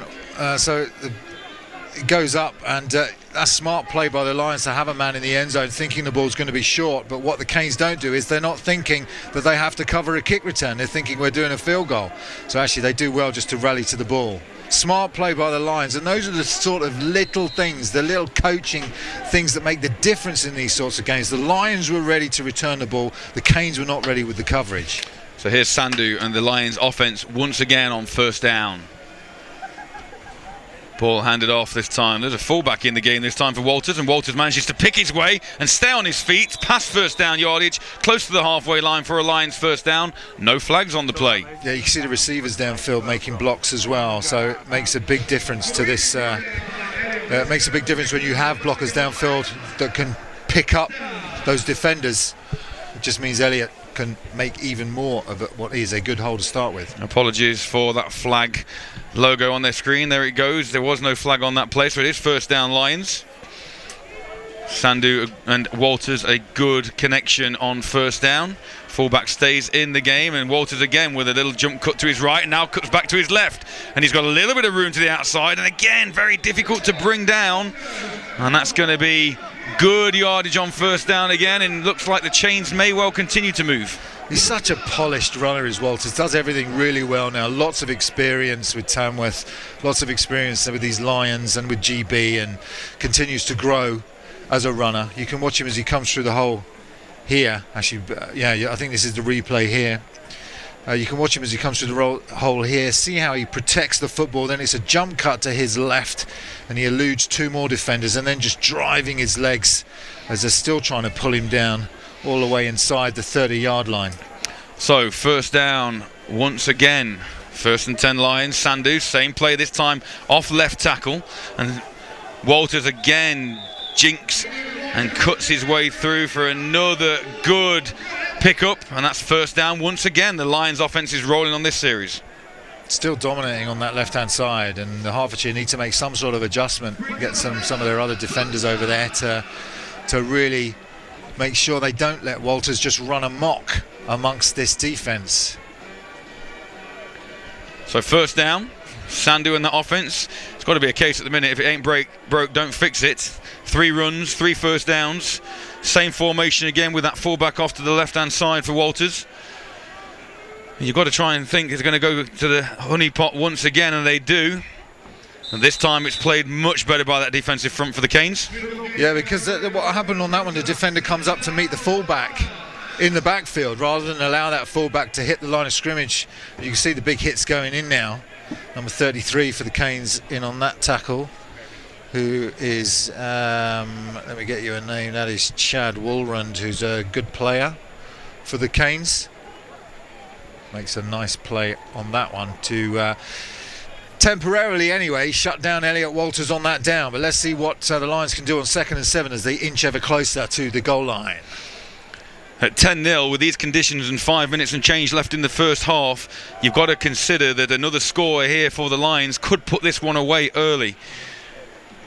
Had an opportunity to the Canes with that big kickoff return not so long ago, and this time the ball is thrown to the air, and the ball is into the hands of the receiver, who is Ben Murphy, who takes it in for the second score of the day for the Lions. First offense and first passing touchdown for Sandu of the evening. Sandu does a really nice job of lofting this ball to the only place in that corner of the end zone that the receiver can get the ball and away from that defender. Really nicely executed play. You can see here lots of time, 2-step drop, lofts it up to the corner away from the defender, and it's hauled in by Ben Murphy, and the Lions extend that lead now. Looking ominous now for these Canes. As Murphy celebrates there in the back of the end zone with his teammates. See if Thomas can add the extra, and no, it's blocked. And the ball is live at the moment, still squirting around in this wet Birmingham evening. And it's still not recovered, and now finally fallen on by a red shirt. Yeah, the Canes just trying to do a great job coming off the edge here, and the defender lays out to get the block. So the try is no good. Akatenga was the man who fell on the ball for the Lions. But no advantage for either team, and it'll be a failed attempt, and the Lions will go back and kick back to the Hurricanes, well, they'll try once again. Keep your tweets coming in. We've got tweets coming in from Ken Metcalf, who's watching from Cape Town. His son's playing for the Hertfordshire Canes, and he'll be hoping that the Canes do something to turn this one around. So here's the replay on that blocked field goal. You can see the block's going to come from the right-hand side. Cornerback just lays out, gets a nice block on it, and then it's just a bar of soap, isn't it? Just sliding around, slipping around everywhere. Someone tries to pick it up, and it's knocked out again. And finally, some decent camera work there just to track the ball. Those players finding it difficult, let alone our cameraman. But finally, the ball is recovered by Birmingham. So waiting for this kickoff with just under 5 minutes remaining in the first half. Goes hangs high in the dark Birmingham night sky, and how has he managed to stay on his feet right there? QWERTY once again showing that strength you talked about early on, Carl, and the size of the man, he does have some speed as well. Yeah, here we go. It's a kick to the corner. Cordy's going to let this one bounce, but he times it well, picks it up, and you can see 1, 2, 3 hits, and he just bounces off and keeps on going. He's big, he's strong, and you have to tackle him like that if you want. You have to tackle him down by the knees if you want to bring him down. So Hertfordshire will start their latest possession inside their own 30-yard line. Just close to their own 30-yard line, actually. I say apologies for the inaccuracy of some of the commentary. We're ordinarily high up on the halfway line. We get a good view of the field as well as using our screen, but unfortunately this evening, due to weather conditions, we're cramped in the far corner of the end zone to the right of your screen as you look. So we're very much relying on the fabulous camera work by our crew here this afternoon. We can see little bits of the action from our vantage point, but probably not as much as you guys can see from where you are. So Carl, 4 minutes left in this second period. Is this pretty much what we expected from a result standpoint? I know the weather is obviously a very an equaling factor, but do we think going into this one Birmingham were 16 points better than the Hurricanes? It's difficult to know early on in the season, isn't it? I think both these teams, the coaching will tell as these two Premiership teams begin to progress through the season. This is a rivalry been going on for a long time, and it will mean that the Canes will want to come back in the second half. Stay with us at the half. The Burns FM team will be bringing you the halftime show, and as I mentioned earlier, there'll be performances by the Birmingham University cheerleaders. And at the end of the third period, the University of Birmingham Music Society will put on a showcase of their talents as man comes in motion, and it goes to that man on the jet sweep, and the jet sweep is taken by Ayalaja, and Ayalaja is smashed down after he turns the corner and picks up a couple. 2nd and 5, so a decent pick-up actually on first down, Carl. Yeah, Matthew Boxall had to come up from defensive back position for the Birmingham Lions to shut that one down. A little bit flat here. That rain, we're going to sack that forecaster to Goodgroves because that rain continues to pour down here. Yeah, and the Lions are so far ahead at the moment, 16-0. I think we really need a score from Hertfordshire to get this crowd going as well as getting everyone else going. And I know lots of you watching will be supporting Hertfordshire as this one gets pitched out. And again, it's a terrible pitch. And the running back just has to dive on that one to save further embarrassment and the 4th turnover. Sorry, Carl, go for it. Yeah, that was number Jason Paker, I think. Sorry, not Jason Paker, that's Birmingham Lions. It was Jason Paker who, it was rather number 16, who is Williams Alongo, who had to dive on that football to save that turnover. They need to drop the idea of being able to pitch this ball to the running back. It's just not working at the moment. Absolutely. I mean, they haven't haven't completed any forward passes as yet, the Canes, and that pitch is testament to the fact of how difficult it is to complete anything through the air, pitch or forward pass, as Williams Alonga again is unsuccessful on 3rd and long, and this Lions defensive front really has the Hurricane offense really right where they want them at this point in the game. Jacob Hennessy coming up to make that tackle. We think Birmingham Lions number 42. Linebacker making a nice tackle in the backfield. So 4th and 20. This is obviously a game from the British University's Premier League, Premier Division. Obviously, you guys, Carl, NTU currently in Div 1. What's the gap? Obviously, you've had the foray into the Premier League and Premier Division. Is it a significant gap? Is it as significant as it is in soccer? I hate to use the word soccer when we're in the UK, but is it as significant between the Championship and the Premier League? Yeah, there is a significant gap. We'll come back to. I'll talk a little bit about that in a second as this punt gets off. So the punt by Ben Milne bounces and takes a Hertfordshire bounce inside the 30-yard line, and the Lions will start their next series there, Carl. Yeah.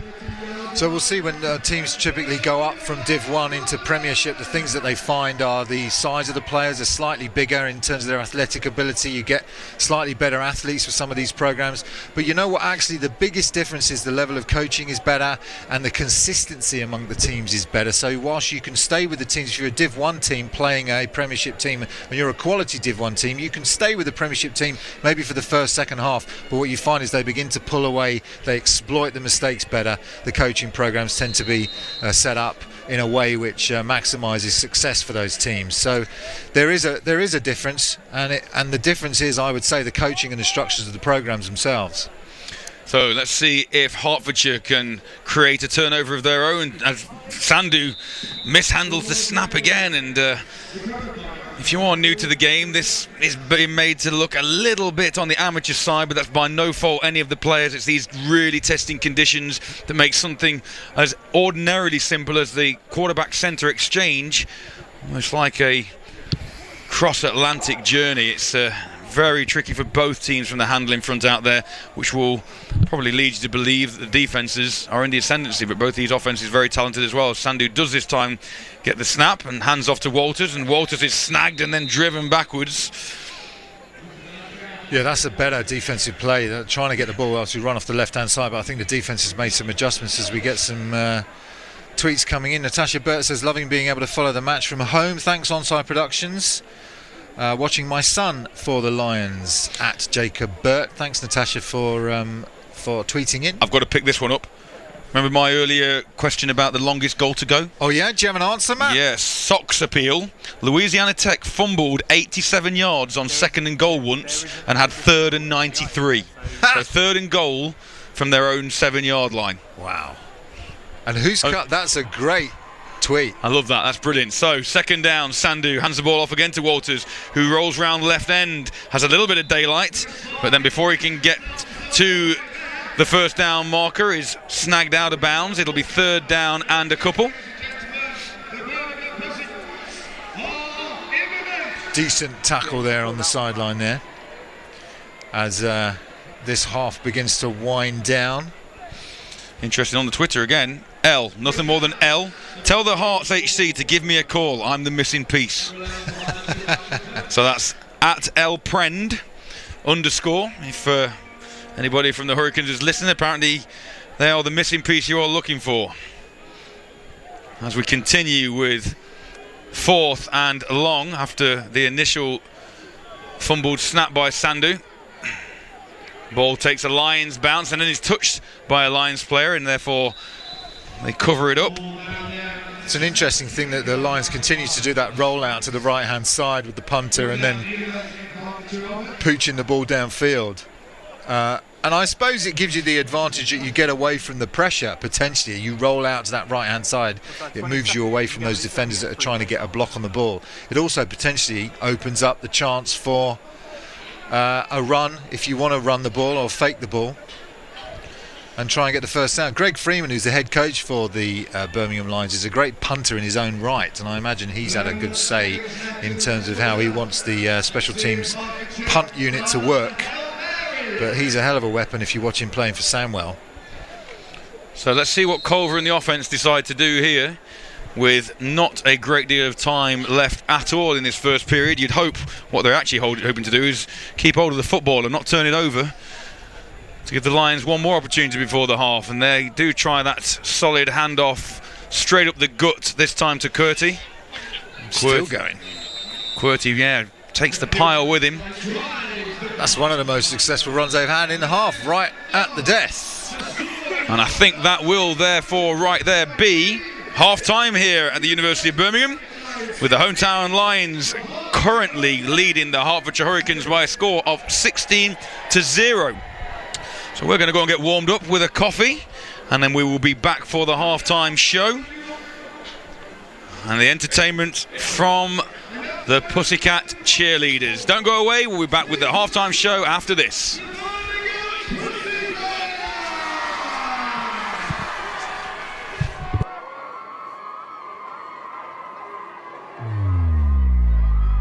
EP Sports brings you the UK's largest range of American football equipment, from helmets and shoulder pads to gloves and boots. They stock all the latest items from the biggest brands with great prices and fast shipping options all across Europe.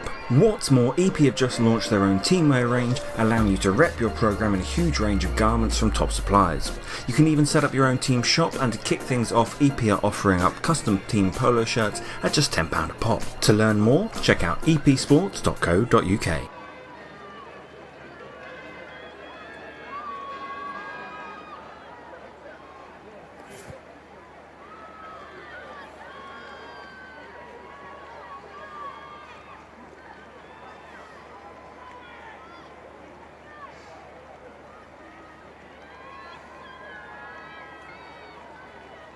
Run, Steve, run.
Off-center shot looks a bit better because the cheerleaders are in the background. What do you think?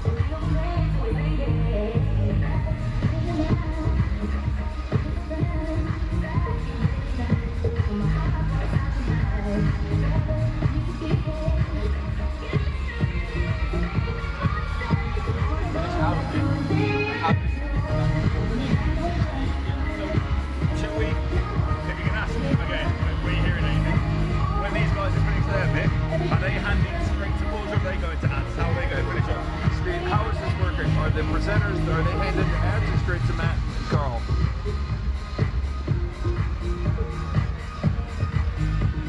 To a quick break, and you'll either put ads or won't, depending on timing, I assume. Yeah, so when you're done, just go to a quick break. They'll be able to hear you once you start, right? He can't hear you on the earpiece. Yeah.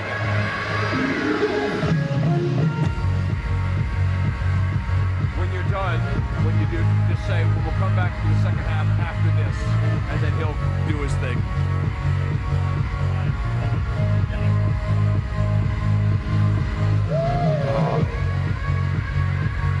I need you guys just kind of spot right in front of the camera for me. That's where I need you to be.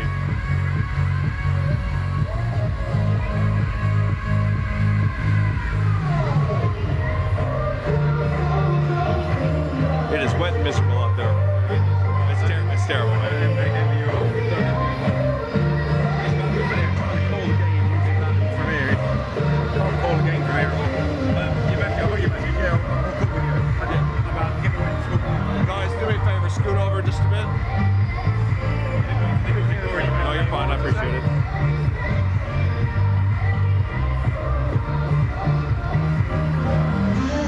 Tom, I couldn't hear a thing. All right, you're lined up perfectly now.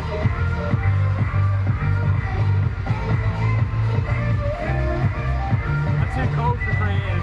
Too cold.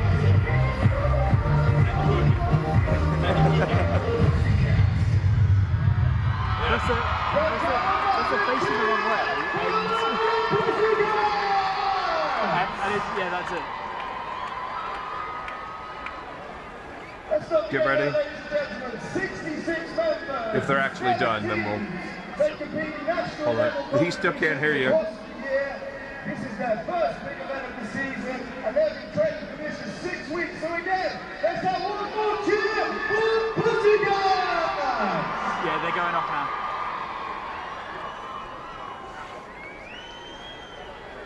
It's not loud.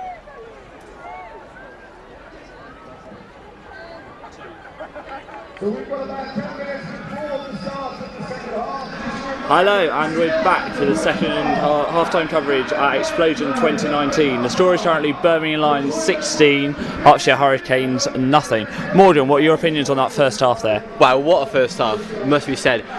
Birmingham Lions have definitely lived up to this massive occasion. I think it's been a brilliant first half, don't you think? Yeah, I got to agree. There's been some really good plays there. As I said pre-match, they've just done the basics really well. It's been really tough conditions, and unsurprisingly, given the conditions, we've seen the run a lot. Elliot Walters, he's played really well. What are your thoughts on him today? I think he's definitely having an MVP caliber game at the minute. Like, you can always rely on him is what seems to happen at the minute. You know, these conditions, they're pretty dreadful, so we haven't seen too many passes from the quarterback, and rightly so. So Elliot Walters, number 27, has been handed the ball quite often, and he's doing well almost every single time, you know, making yards, putting in those hard yards. And I think, like I said, he's been playing MVP caliber level, and I hope to see a really good performance from him in the second half. I totally agree with you. And from a Hertfordshire point of view, there's been 3 fumbles in this game. Clearly the first one, the first touchdown, that was from a fumble itself. Do you think perhaps the occasion has got to them, individual errors, the conditions? What do you put that down to? I think it's a mixture of all of those factors. You know, I think it's tough to say that it's an individual issue or error themselves, because, you know, that's not particularly fair to say, because these conditions are pretty dreadful. You know, I'm not surprised that they are having to you know, run the ball, etc. But these conditions are having quite a bad effect on their game, and I think they're not being able to play the game that they really want to.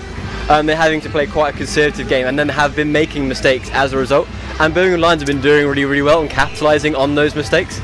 Totally agree. And the second touchdown, obviously that was through the air. Was that perhaps a surprise to see them going aerials, given the conditions? Yeah, I definitely think so. I think we were stood on the sideline and we were thinking, oh yeah, this is definitely going to be a run now, you know, 10 yards out, it's bound to be a run. Elliot Walters playing so well. And I think that perhaps caught the defence a bit off guard. They did really well as a result, through a beautifully weighted pass, which led to a touchdown. But coming back to the whole fact that this explosion is such a big event, that might have an impact on, you know, the defence themselves. Like, they might be a bit daunted by the occasion perhaps, and they might not be able to live up to the standard that Birmingham Lions are setting at the minute. And briefly, we've got to give a word to the Lions defence, clearly keeping the Hurricanes to nil. How impressed have you been with them today? Oh, immensely impressed. I think the saying goes, you know, offense wins games, defense wins championships, and this defense has been phenomenal. There's been plenty of opportunities for this Hertfordshire offense to score touchdowns, and the Lions have kept them at bay. And I think, you know, we can't, obviously the offense sometimes looks a bit prettier, but you've got to give plenty of credit to the defense, and not only that, the special teams. So we've seen, we saw the field goal and the first PAT, and, you know, they were successfully converted, and also that kick return, they managed to, you know, make some yards off that. And also, when they punted it down the field, they managed to capitalise on the error that the Hertfordshire dude made. So yeah, I think hats off to all 3 sections of the team at the minute. And briefly, if we just look at that key point in the second half where the Hertfordshire player, he made a long distance from the kick return, and we thought he was going to go in for a touchdown. Can we just speak about the commitment level of the Birmingham defence there to the tap tackle, and then subsequently the Hertfordshire missing the kick? How big a turning point do you think that could have been in that first half? I think that was pretty huge. You know, like it was an opportunity for Hertfordshire to get right back into that game, and that defence, they stayed strong. They put everything into it, and I think that the occasion might help in that sense. You know, it helped the defence keep them at bay. And as a result, you know, it kept them to nil, and so Birmingham have been able to extend their lead since then, and I think that might be the victory in the bag as a result. Not that I don't want to jinx it, but you know. Yeah, so that goes on to the second half. Are you expecting the Lions to go differently, or are we going to see again a very run-dominated game? The rain is easing off slightly, but it's not going to be attractive football, or do you think otherwise? If it isn't broken, why fix it? You know, I think they're going to stick to the basics. Elliot Walters with some more sweeping runs to the left and right, because he's been doing extremely well as we've previously mentioned. So they're going to stick to the basics, stick to what they know, stick to their training and their regime, and I think that will continue in the second half, and hopefully it will lead to the victory. And score predictions, do you think the Hurricanes will get on the board? How many more touchdowns do you expect from the Lions? I mean, their offence has been good at times, but I think the Birmingham Lions defence has been better. I think there's potential for them to score a touchdown, Hertfordshire, but I wouldn't be surprised if the Lions keep them at bay. But I definitely expect to see perhaps one, at least two, maybe even three touchdowns to come in the second half, because this Birmingham Lions offence has been on fire. They very much have been on fire, and same for the fireworks at the end? Oh, definitely. It's an explosion classic. So yeah, the Lions currently leading 16-0 at half time. I'll be back for the second half in a short bit. EP Sports brings you the UK's largest range of American football equipment, from helmets and shoulder pads to gloves and boots. They stock all the latest items from the biggest brands with great prices and fast shipping options all across Europe. What's more, EP have just launched their own teamwear range, allowing you to rep your programme in a huge range of garments from top suppliers. You can even set up your own team shop, and to kick things off, EP are offering up custom team polo shirts at just £10 a pop. To learn more, check out epsports.co.uk. So we are beyond excited for Explosion this Saturday, because it's the biggest event for us every single year. It's the only time the entire university comes down to watch us, and we get to showcase our talent before a competition season, and then we break off into little squads. So it's the only time the whole team gets to perform together, so we're just beyond excited to do that. It's a really exciting time for our freshers as well, because it's the first time with them performing with the whole team in front of the uni, so it's just a great time to be in the squad at the minute, because we're all just really excited about it. Also, it means so much to us just because we train so hard. We've 7 weeks, we train so many times a week.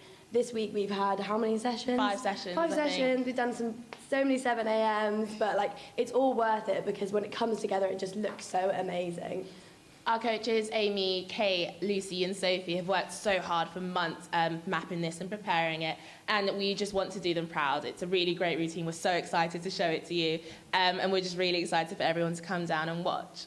And we've also got the fireworks, which we also have every year, and we just love that. We've got it being filmed. We've got Digbeth Dining Club. We do have Digbeth Dining Club. We had them last year and we have them this year as well. And we appreciate that, it's quite cold and you're standing there for quite a long time, but we reckon that having some really good food there will help make you experience a little bit better. And hopefully no rain. Hopefully no rain. But yeah, we're all so excited and we can't wait for people to come down. You can follow our journey if you want on Instagram. Yes, UOB Cheer. So the Instagram is really great for sharing the journey of Explosion. We've got a Road to Explosion video coming along, and and the Instagram just really helps to showcase to other unis as well, because it's an event that is completely unique to the university. No one else has an Explosion. In the world of uni cheer, all the unis do actually follow our journey and do keep in touch with us, and love the fact that we do this every year, because I don't think any other uni does it quite as on a big scale as we do. So it's just a great time for us to show other unis as well that we are a serious team, and we just love doing things for our uni and for the boys as well. Welcome back to Birmingham University. What a fantastic halftime show, Carl. The weather can't stop the excitement here this evening. The Pussycats, cheerleaders of the university, putting on a show in the rain. I tell you what, I had a wander around at halftime, Carl, and the amount of students and fans that have turned out for this one over the bank, over the far side of where we're currently located, it's phenomenal. It really is incredible. They will not be stopped by the weather. Explosion is a big event every year, and the organisers have done a great job as we get ready for the second half kickoff, and here we go. I spoke to Tom Henley, organiser and president of the Birmingham University Lions American football team. I spoke to him at half time, and he was really, really thrilled with the turnout, and I know he was a little bit concerned coming into this with the weather might spoil things, but he was buzzing. And Tom, who I used to coach Tom in the beginning of his career at Nottingham Caesars, and he's since gone on to listening to coaches far more qualified than me, and now he is the Birmingham University Lions president, and he's playing tight end and offensive lineman this afternoon, so number 51, keep an eye out for Tom. So big props for him for organising all this, Cole.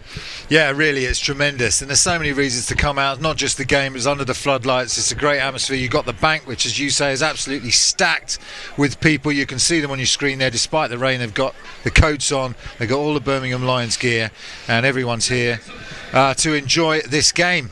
So here we go then, first possession of the second half for the Hertfordshire Hurricanes, who find themselves in a 16-0 hole, and the hole made even deeper by this continuous rain as the ball is handed off to Quirty, and Quirty manages to pick up maybe 2 or 3 before he gets stuffed backwards by at least 6 Lions. Hertfordshire have got to get Corty into the game. They've got to get Lewis Culver going. Culver is a good quarterback. He's a second-year guy. He played in the All-Star game, was the South starting quarterback.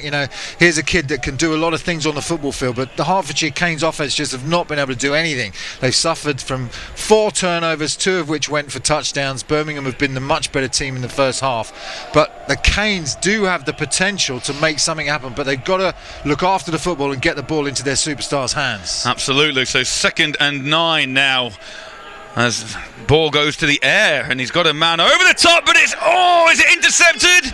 It's going to be close. Wait for the signal. It looks like from our vantage point that is going to be another turnover, and the Lions bounce around, and it is first down. Here's the replay. Culver now looking to get in, 2-step drop, and lofts this one up to try and get it over the top of the defender. Doesn't see the linebacker that breaks. It's Will Freeman that's dropping to that zone and goes up and high points the ball before the receiver has a chance to break back to it. Great play by Will Freeman, the defender for the Lions. It goes from bad to worse for the men in purple. And just this start that they would have wanted to avoid, already 16-0 down. The rain continues to pour and the Lions continue to pour it on, particularly from a defensive standpoint. So Sandu and the offense back to work earlier than they may have expected, and it's that man Walters who bounces to the left, and he's found a little bit of a seam, and then he's bundled down after a good pickup on first down. Yeah, I mean, there's a whole. They go I formation this time. It looks like it's going the right-hand side, but Walters breaks it back to the left-hand side. It's Corty that has to come in and try and knock the ball loose in the end from Walters. Otherwise, he was going to bust another one. Elliot Walters of the Tamworth Phoenix and of Great Britain Lions. He used to playing for the Lions one way or another, and he's always influential whenever he gets his hands on the football, whichever colour jersey he's wearing. Small in stature, but with a massive impact in this one, and he makes a big impact in all the games he plays. So, first down after that run by Walters. The Lions knocking on the door once again to break the Hurricanes' hearts. Sandu hands off again this time. And it's a new back. We mentioned his name at the beginning of the first half, and that's Akatanga, who picks up positive yardage. But there is a flag, so this one could well be coming back. So Akatanga just had trouble with the handoff as well on that one. Just the exchange did not look clean as he tried to get the ball over to the left-hand side. Early indications is this one's going to be a personal foul against the Hurricanes. And it is. No, it's actually against the Lions, a personal foul. So after the good pickup on first down, it's going to be a loss of 15 yards, and they will repeat first down. Your British American Football Referees Association officials today: referee Brian Yates, umpire Stuart Young, head linesman's Andrew Morrell, the line judges Pete Tom, back judges Victor Janvari, Ewan Patterson's the field judge, side judge Stuart Tabura, and centre judge Jed Brooks Lewis, and they're getting wet. But I tell you what they are doing, they're enabling this event to go ahead, and we thank all our friends at BAFRA for all the time they spend officiating and refereeing.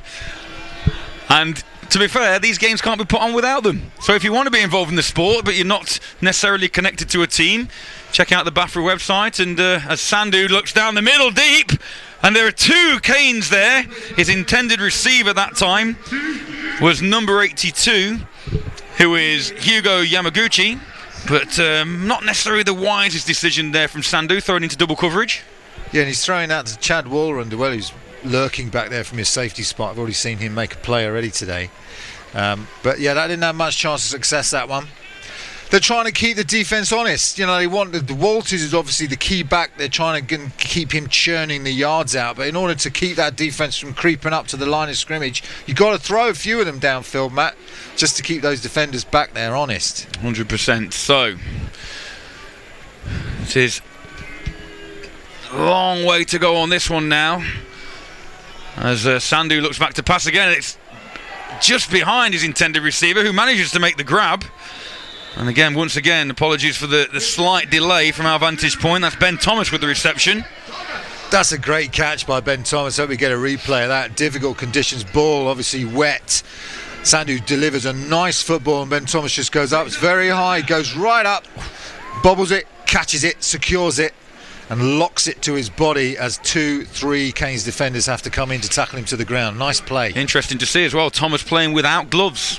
And there's an argument for and against whether gloves are beneficial in these sort of conditions. Thomas obviously decides not and proves that they're not essential as he reels that Sandhu pass in. So 4th and 5 as Sandhu now tucks the ball. I say tucks the ball, he's really carrying it like a loaf of bread, but it looks like he's going to squirt out of bounds with enough yardage for a first down. She almost looks like the old Walter Payton, doesn't he? In the 80s, Payton used to hold the ball like that, but Walter Payton had huge hands, and if I'm Greg Freeman, I'm probably going to go over and say, look, can you just tuck the ball away just now and again? Walter Payton played the same sort of era that you played, didn't he, Carl? Yeah, back in the 80s when you were at your prime. Thanks, Matt. Thanks for pointing that out. But nevertheless, that is going to be first down Lions, as my co-commentator has now gone off in a hump trying to find some kit to show us that he can still do it. So we might be joined shortly in the commentary booth by Marcus Boswell, who will probably have a bit more entertaining of a repartee. But no, nevertheless, first down, Walters again with the football. And he's stood up. So that will be second down now, Carl. Love working with you, Carl. It's always a pleasure, even in conditions like this. Yeah. And it's actually a privilege that we get to commentate on so many of these quality outfits around the country. Obviously, last weekend we covered University of Nottingham, their first team against the Stirling Klansmen, and that was a defensive struggle in crisp conditions. And now we get to see these two perennial British University giants here this evening. Although the Lions offense is really coming out and churning up some yards now. They're completing passes. They look to be, throwing the ball well. Here's another pass to the back of the end zone. That's well defended that time. But they're trying to complete footballs in the air and really get more of their offense going than just Elliot Walters on the ground. Gerard Thompson-Shaw with the coverage there. Did well to not commit a penalty. Didn't turn his head. And you can see here, again, similar play from Sandhu to the score that they had in the end of the first half. And Thompson-Shaw there stays nice and tight without making any illegal contact. And we'll bring up third down. Keep those tweets coming in, hashtag xpLosION2019. Be keen to hear what you think of this second half so far. Ball handed off again to Walters, and Walters takes it off left tackle wide and picks up positive yardage, but he's going to be short of the goal line by at least 5 or 6 yards, which will bring up it's his first down course. Apologies again, we're going a little bit on our commentary here from what you see on the screen with the down and distance, so our vantage point is pretty restricted this evening, and that was enough for a first down. Yeah, first and goal now for these Lions. Nothing really from the Canes defence. We need some action from them. Somebody's got to come up and make a play. Courty at the moment making most of the tackles, and but they have not been able to get anything going on offence, and now their defence look to be struggling against a Lions offence that's now getting their passing game going as well as that run game. Flag down on the field. Well, that's delay of game against the offence. And I think actually that wasn't a first down. Our graphic there, the stadium announcer got that a little bit wrapped around his head. It is now going to be fourth down, and it's 4th and 7, maybe 4th and 8 even. You can see on the top right corner of your screens those two, that one orange lollipop, which signifies the first down marker, and you can see just to the right of that the marker with the number 4 on it, which obviously suggests they can still secure a first down without scoring, but they need to pick up 7 yards to do so on this play. Sandhu in the sort of rolls around now to his left on play action. He's in trouble and has to go back to his right, and he'll do well to escape this pressure, which he doesn't, but he still manages to keep his legs driving with number 79 for the Hurricanes. Akona Francis on his back, but that will be a turnover on downs as Sandu fails to pick up the required yardage. And I think it's a designed bootleg play. He's trying to bootleg out to his left-hand side there. So they go with two running backs in the backfield, and out comes the quarterback, still holding that ball out from his body dangerously with canes flying all over the place. But Sandu does enough just to go to the ground and not get the turnover, and that means the Canes will take over. But that's a good hold by the Canes, who really need to do something on this drive. So I mentioned about Tom Henley putting this together, University of Birmingham president, but there's a number of charity partners that have also been involved with the production of this evening's events. We'll bring you information of those as and when we get breaks in play. It would be remiss of us not to mention those guys for the support that they've offered the university president. But at the moment, with a big, heavy formation, the Hurricanes go to work again on offence, trying to see if they can get anything rolling. And they go back to the ground game there, which they've tried unsuccessfully with so far. And the one bonus for them is they don't turn it over on this one, Cole. Well, they're just playing it safe, aren't they? They're underneath the goalpost. They obviously do not want a turnover, so they're not going to pitch the ball. Quarterback's under centre, everyone up on the line of scrimmage. Let's just give it to Courty and see if we can get out of trouble and get something moving. Just on the Twitter, Lee Griffiths commenting on when we spoke about Sandu carrying the football, not necessarily securely. He's put the QB carried the ball like that in case the throw was an option. Took it away and the D know you intend to run. Keeps them honest. Yeah, you're quite right ordinarily, but in these conditions, when actually the ball security is more important, your offensive coordinator is going to want to see you tuck that ball really. Yeah, once you pass that line of scrimmage, the ball's been declared as a run. You want to tuck it away and keep it safe. But these are good points, different opinions coming in. Always good to discuss football on the Twitter. Hashtag xpLosION, starting with just the X. xpLosION 2019, get in touch. Obviously a quarter and a half to do so. At the end of this third quarter, we're going to have the University of Birmingham Music Society showcasing their talents. So look forward to that. The rain continues to plummet down. Roger Goodgroves needs to stick to his day job and not take up weather forecasting. 2nd and 11. He's very good at his day job though. Can these Canes get something going? If you're a Hertfordshire fan, let's will them on now, see if we can get them out from underneath their own goalposts. So the ball handed off once again, and the back tries to bounce it outside. That back being Mikey Williams-Alonga. But the lateral pursuit of the Lions defence significant enough to not allow anything positive on that one. Yeah, they always have good fast linebackers, and they're good pursuing to the ball. They chase to that near side hip. They won't, even if a runner turns upfield, the defenders know to turn the hips and sprint after and chase that runner down. Hertfordshire not having any joy on the ground so far today. So third down upcoming, third and long, a familiar situation for the Canes this afternoon. Long journey from Hertfordshire, coupled with a long evening here in the cold, wet conditions of the West Midlands. In this first game for the Lions, second game for the Canes. And now that's going to be another flag and possibly a delay of game. It is indeed a delay of game against the offence. So 3rd and 11 becomes 3rd and 16, Carl, and the woes grow for the men in purple. Yeah, Simon Hatcher's not going to be happy with this performance so far from the Canes. So we mentioned about the charity partners. One of those is Kids Adventure. Kids Adventure is a student-led charity at the University of Birmingham that provides free respite breaks for some of the most vulnerable and disadvantaged children in Birmingham. On these breaks, the children experience exciting new activities with trips to the Think Tank, Drayton Manor, swimming and rock climbing. Our policy of one-to-one support from our student volunteers means we're able to make a huge impact on the children's self-confidence, raising their aspirations and encouraging their cultural, moral and social learning. Got a timeout taken now to try and chat this through, so we'll talk to you about a second charity partner this afternoon, Beat UOB. Beat UOB are the University of Birmingham Society to campaign and fundraise for the UK's national charity Beat. Beat provide valuable support to individuals who suffer from eating disorders as well as their family and friends. The Beat UOB campaign to end the stigma associated with illnesses and for improved treatment. Two of the charity partners this afternoon, Cole. Very, very worthy charities as well. Well, anything on the tweets? Kit Varney's tweeted in. He says Kane's defence looking great, but the offence just needs time to click. Need to put a drive together now. He's quite right, and he says he's missed playing with you guys. Hashtag Explosion 2019. Keep the tweets coming in. Very much is now or never for the Hertfordshire Hurricanes as they come up on 3rd and long. And a ball handed off again, and that one's stuffed in the backfield. And blowing that one up is the man we've mentioned numerous times. Fizzes through and explodes on the back to bring up 4th. Oh, in fact, it's a safety.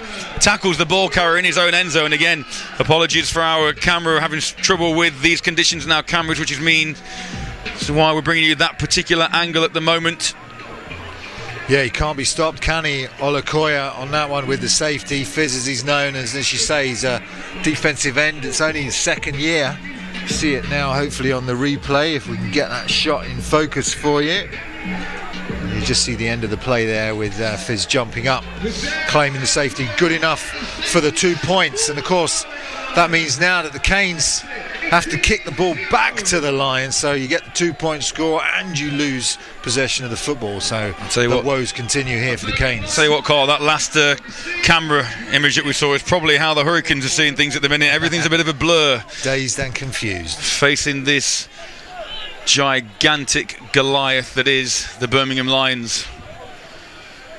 So as you mentioned, 2 points, and they have to kick the ball back to the Lions. 2 returners deep for those Lions to see if they can put a more field position on these Hertfordshire Hurricanes. Val Yates, Brian Yates' wife rather, has tweeted in saying, so glad she's at home watching from her warm lounge as her husband gets wet. Here's the return, it's a big one. And it is a big one, and there's nobody between number 12 and the end zone. Ben Thomas with no flags. Oh, there is a flag, although I think unless there is a flag down here just in front of us, and unfortunately when you get a big return like that, 9 times out of 10 that's going to be an illegal block by the return team, which will cancel out that big return by Thomas. Stay with us at the end of this 3rd quarter. There's the flag, the enemy of the return team. Yeah, stay with us at the end of this 3rd quarter. We've got a couple of the Pussycat cheerleaders who are going to come and have a chat with us, which will be very, very interesting. Just waiting for the confirmation of this flag. It's a hell of a run back despite the flag from Ben Thomas, just the left-hand side streaking down the field there, and that's the danger when you get the kick return off the back of a safety. So they're kicking the ball from 25-yard line, and that means it's a short field. The coverage is slightly different. You'll see here on the replay. Nice camera angle, takes the ball nicely, just Ben, has a look. Again, they fake that end, that kind of reverse on the kick return, and then nobody there. 87 trying to rally and get there, but just no chance. And that's what happens sometimes on these busted coverages, because the field is shorter than it would be normally. So here's referee Brian Yates, just obviously chatting with the Birmingham sideline. Well, we've got this little break call. Little bit of a tweet from Sam. Loving the camaraderie between these commentators. Some great crack. Love it. What camaraderie? Carl, was it? Was it Carl? Carl. That's it, Bob. That's the name. Yeah, keep the tweets coming in. We know you're still watching out there. Lots of you still supporting these Hertfordshire Canes, despite the fact they're down in this one. Difficult to come back from here, it really is, especially in the conditions that you've got.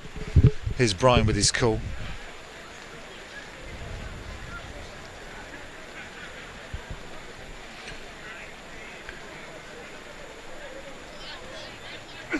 So they are going to wipe that score off the board. It's like a penalty against the Lions, Birmingham Lions. So you've got to, at this point, you've got to give credit to the die-hard University of Birmingham fans who are still on that bank What is it now? It's 6:10 on this cold, wet, early November evening, and they are still lined up along the entirety of the length of the field upon the bank there on the far side. Lots of you asking, I guess, what a safety is, how that works. So 2 points. If a player gets tackled in his own end zone, then that's 2 points to the opposing team. And so you see some odd score lines off the back of safeties. We had 2 against our game NTU against Warwick. Warwick managed to score 2 safeties. It also means that you lose possession of the football. The team that suffered the safety has to kick the ball to their opposing team, who has another chance of possession, which is where we are now. So after that kick return gets wiped off the board, it's the Birmingham Lions now with possession inside their own, well, just inside their 20. Sandu hands the ball off, and we have a new back in the game. And it's Ollie Marriott who goes straight up the middle for positive yardage. So again, sorry, Cole, go for it. If you're new to the game, 4 downs to make 10 yards and you progress down the field. So that's first down gone, 5-yard gain. So that brings up 2nd and 5 for these Birmingham Lions, who have been the better team today, no doubt, and have been better on offence than the Canes, who haven't really been able to get anything going. This time the Lions are going to line up with twin receivers to the top of the screen, 2 running backs in the backfield, heavy set to the right hand side. See if they keep the ball on the ground, which they do. This time it's Elliott looking to find the edge, and he does, but that's nice defence to bubble it out to the sideline. That's number 14 in on the tackle there. Late flag on that one. It's actually Ollie Marriott again, number 29, with the carry rather than Elliott Walters, but there is an injured line in the middle of the field. There was a flag came out late as well. Jake Channer rallying to make the tackle on the sideline. So coming up to the end of this third period, it's a personal foul, chop block against the Lions, so that will march the Lions even further into their own territory, close backing themselves up to the goal line. As number 59 there was the injured man, Marvin Obi. He manages to get himself to the sideline without assistance. Good to see Marvin Obi on his feet. Don't want to see any injuries, especially in the opening game of the season. Well, at any point in the season, but obviously you're so excited to come in and get the season underway, and then suffering an injury in the opening game is always a really bad blow for you as a player and the team as a whole. So good to see him on his feet. One of the Sterling stars last weekend, Bauer, went down early in that game, and Sterling managed to overcome that loss and still beat the University of Nottingham in what was a defensive struggle. But like you say, no, the last thing anybody wants is first game into the season losing starters, losing any players on the squad. So here we go then, 2nd and 17 for the Lions, backed up deep in their own half of the field. Sandu this time drops back to pass and swings it out with a attempted receiver screen out there, but that falls incomplete. It'll be 3rd and 17. That's something the Lions like to do. They've got a tradition of running those balls, just taking what the defence offers, and in these sorts of conditions those short little passes out to the flat sometimes work. Not on that occasion, even as we've seen, even pitches, even snaps, struggling with the rain keep coming down, and it makes the ball very slippery. It's easy for you to say, Carl. 3rd and 17. Looking probably just to go with a little draw play. It's a great defensive play there in the centre of that defensive line, trying to get a number on that. It looks like number 74, number 14 in fact, and that's Jake Channer. Mentioned his name a few times this evening as the special teams unit come on to punt the ball away for the Lions. We have, and the Canes defence will be disappointed with this 18-0 score, because they've not played a bad game. It's not been the best game they've ever played. They've not caused the turnovers that they would have liked, but it's not been a terrible effort from them, yet nevertheless they find themselves 18-0 down because of the turnovers of the offence on those pitch outs and problems with the punt returns and what have you. Just put them in holes, and it's been difficult for them all game. At any level of football, Carl, it's that turnover battle is always important.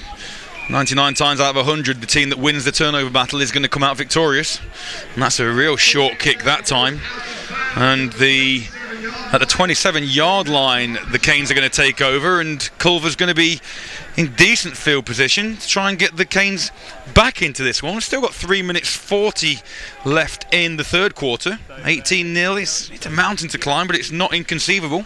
Well, you're going to want to put something on the board. You want your offence to get going. You want your offence to put a good showing in early on in this season.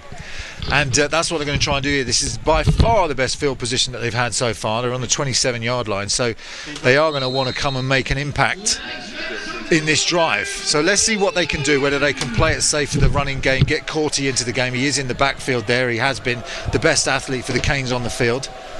Culver under centre with the snap. That ball handed off once again, and they try that same play. There's not been a lot of variation from the Hurricanes offence this year, and Curty goes up the middle.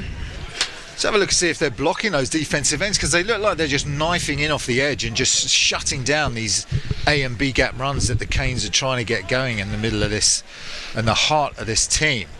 And they're just not having the success that you would expect them to. This team, obviously finalists last year, they're a good team. They had that shock victory over the University of Nottingham to get into the final, and so they have the calibre to do better here. Let's see what they can do on second down. You think they're going to the run again, and they do. Now they've got a gap, and Curty finds himself inside the 10-yard line, and that's the best offensive play of the evening for the Canes. That's going to be first and goal. Here's the replay. You can see it's a big gap, burst through the line, and once you beat that initial defensive lineman, obviously the Lions are coming up because they know the Canes want to run the ball. Once you get past that initial point of contact on that defensive line, then you do have holes if you can open them up. So that's better from the Canes as they now threaten for the first time this Lions goal line. 18-0, Lions over the Canes late in the third quarter, and Curty once again tries to pick his way through, but that's a good defensive effort once again by the front, led by Matthew Boxall, number 3 that time, coming up from the linebacker position. Yeah, one man low, one man high. Boxall comes in and delivers a blow, trying to knock that ball loose on Corty. Some tough hits, some big hits going in from this Lions defence as they want to tenaciously defend their own goal line. They're going to want the shutout. Absolutely. To shut out a team the calibre of the Hurricanes would be a real feather in the cap of the Lions. So second and goal. Similar formation. Lions close to jumping offsides there, but they managed to hold, and this time it was a bootleg, but that was sniffed out and didn't trick the D-end for the Lions that time. Number 85, Alex Bell, mentioned his name earlier on in the game, and he stayed true, he stayed at home, wasn't sold by the play action, and you can see from this call just at the quarterback. They run a blitz off the right hand side and Bell comes free, which is exactly where Culver wants to go. Culver rolls right into the path of Alex Bell, and that's Bell's second sack of the day. This defensive line really impressive early on in this season. One step forward, 2 steps back really has been the story of the afternoon for the Hurricanes as they face third and goal now, but third and goal from around about the 18-yard line. And they've tried that toss again. This time Curty does manage to hold on to it, and he cuts back because of the defensive ends keeping that outside contained very effectively, and he's forced back inside to the waiting linebackers of the Lions. It'll bring up fourth down. Now in this situation, Carl, are the Hurricanes just wanting any points? Will they bring the special teams unit on, or are they going to go for 6? Well, Corty here does get a run. Corty's busted it a couple of times. He gets a few yards there and he had that big run. They will want to go for it.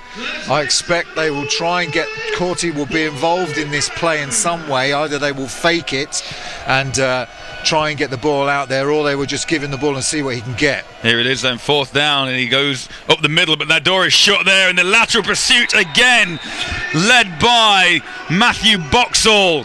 2 great plays by Boxall on that drive.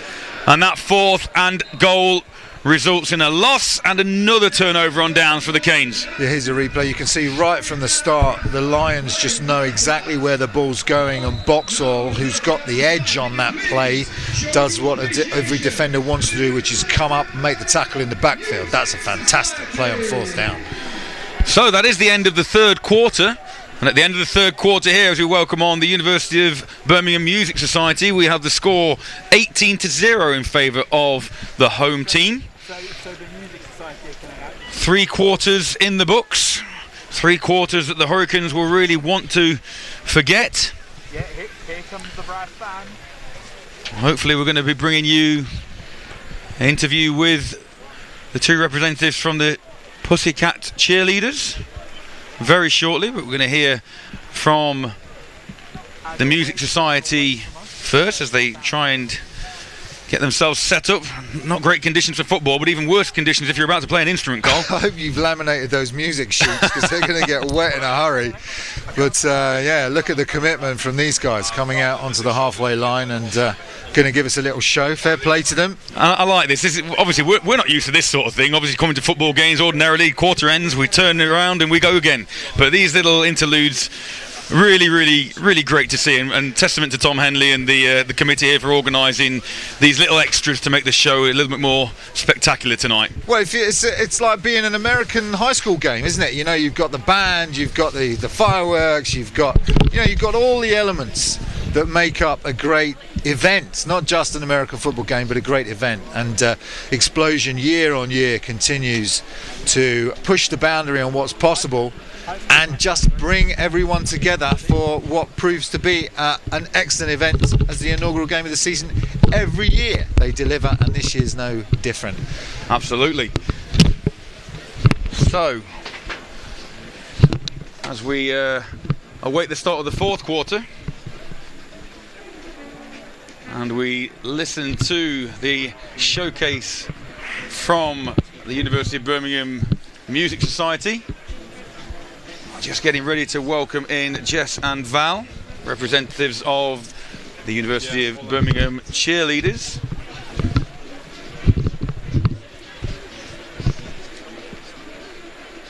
Is there any way back at the moment, Carl, for Hertfordshire in this 4th quarter?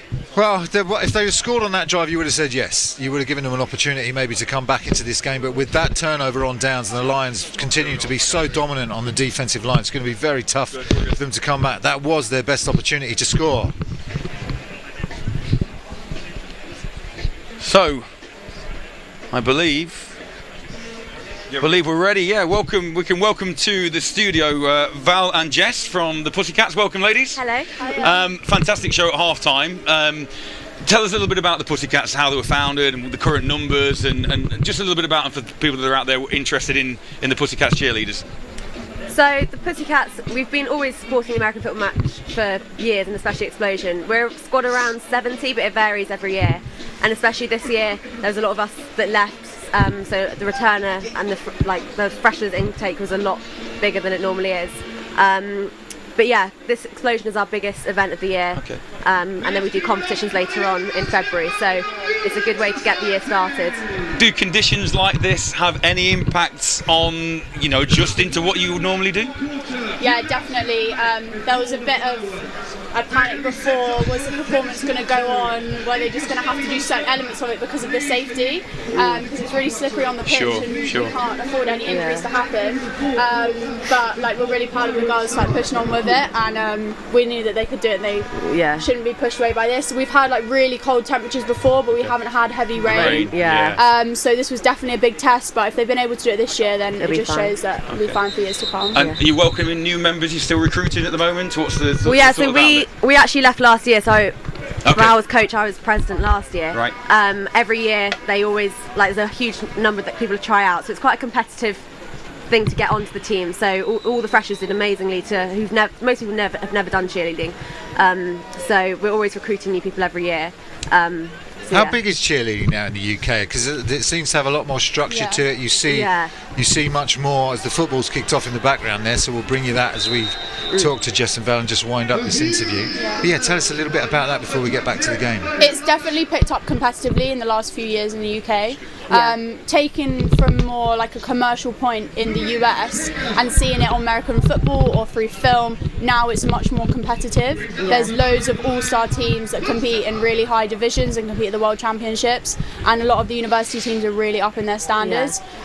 We have a really high standard team here at Birmingham, and the competitions we go to are really difficult, and there's so many teams now in the UK that are coming up to be at really high levels, so we're just glad that we're competing against the same level as these teams. And if you're going to sell this to people then who are thinking, is it for me, is it something I could get involved with, what would be the selling point? What would your sort of advertising line be? I think it's how close-knit the team is, and also it's a sport that you may not have done before, most people haven't, but it's hard work. Like, it's not easy, like it's so like fitnessly challenging, and yeah, it's just, we loved it for our 3 years. And making the friends and the sport as well. And finally, very briefly, where can people, if people want to get involved, is there a particular website? Is it the University of Birmingham Sport website? Where do they get more information from? Yeah, so on the University of Birmingham Sport website, it's only every September we open for tryouts. So if anyone's interested next year, who are coming, freshers, whatever years, boys, girls as well. So like, yeah, next September. Yeah. And you can catch us on Instagram at UAB Cheer. We've got a Twitter account, Facebook accounts, and all our performances on our YouTube account as well. So check them out if you're interested. Well, thank you ever so much for braving the elements and for joining us. And we wish you all the best for your competition. Well, obviously you guys not there anymore, but with the University of Birmingham Pussycats for the competition for the upcoming season. Thank you very much, ladies. All right, take care. Fantastic, Carl, to hear that the sport of cheerleading itself is actually taking off and being such a sport in its own right. You tend to think of cheerleading just supporting games such as this, but obviously competitive in its own right as well. Yeah, tremendous athletes. Some of these girls just absolutely stupendous athletes, and ex-gymnasts and what have you, and coming in and really doing well in the sport of cheerleading as it begins to take off, as does American football continues to grow, as does the sport of cheerleading throughout the UK. So we come back to the game here. You'll have been following it on screen, and that was Louis Akatenga, who picked up some good yardage, bouncing off tacklers to the left-hand side. You can see on this replay, it takes more than one man to pull him down. He jump cuts both through two tacklers on the left, then swerves those hips to the outside, makes another man miss, bounces again with another nice jump cut and manages to get close to the chains. And it will be 2nd down and 2. Yeah, he's had a couple of big runs on this drive, hasn't he? Akatanga. Just goes to show how important the offensive line play is, these Birmingham Lions. They swap in Akatanga, but no loss from losing Walters. He picks up where Walters left off. So Sandu drops back to pass. He looks to his right, then comes back to his left, and he's got a man there, but that's going to be intercepted by the Hurricanes. Great defensive play, and that snuffs that Lions drive out. And you've got to give credit to that DB. Can't get a number at the minute. It may well be number 18. And if it is number 18, that's Connor Rogers. We'll see if we can get confirmation of that. But on a much taller receiver, if it is Rogers, he does very well to pick that one, Cole.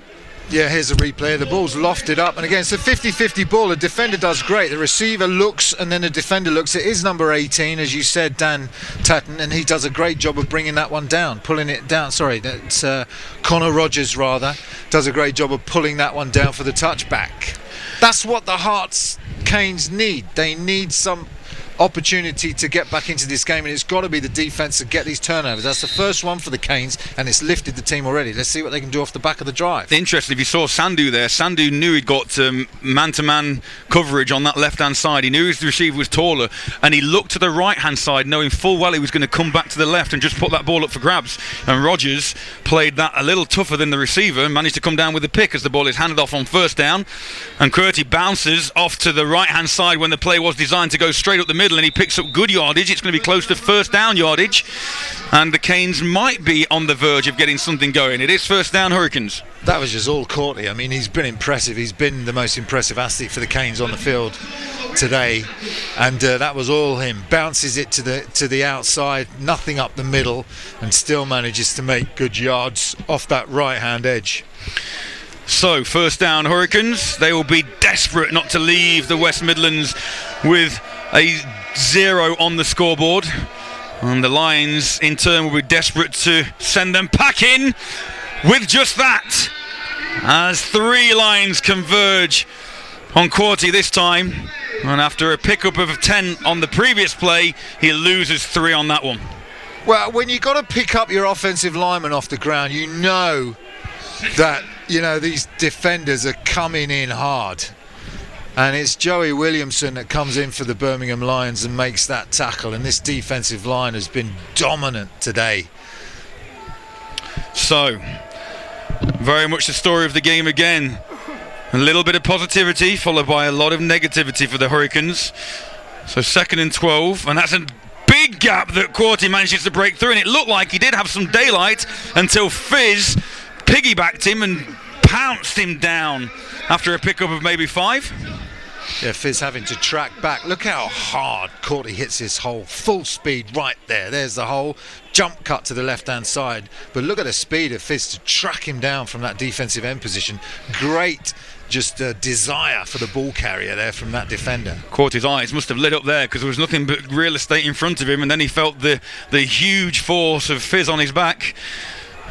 End of. So, third down, 5 yards to go for the Canes to keep this latest drive alive, and Culver drops back to pass and he's in trouble, and he's dropping back a long way, and he throws off the back foot and just really throws this one away. Has to, yeah, they run that 34 defence, but they have 6 on the defensive line. They bring up 2 linebackers and bringing the pressure in, and no opportunity there for Culver to roll out to his right. Here's the replay. Immediately under pressure, one defender falls down, but then it's the cornerback coming off the edge, number 25 for the Birmingham Lions, who makes the play and finally forces Culver to throw the ball out of bounds. So special teams on again. Forced to punt are the Hurricanes, and Ben Milne will be tasked with that responsibility. Try and pin the Lions as far away from his own goal line as Milne can. Really wide splits, and the pressure comes and it gets the kick away, but only just. And the kick returner signals for everybody to get clear, and it takes the Hurricanes bounce, and that is a good kick by Milne, and it rolls and comes to a standstill around the 10-yard line, inside the 10 in fact. So great change of field position for the Hurricanes. Yeah, Milne did a really good job there under loads of pressure from the Birmingham Lions punt return squad. Tried to get the punt block in and didn't get there.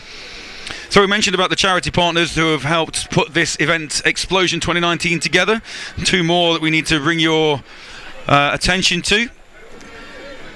The Copperfield /Uni Boob Team. Copperfield want to live in a world where all breast cancers are diagnosed at their earliest stage, giving everyone the best possible chance of surviving the illness.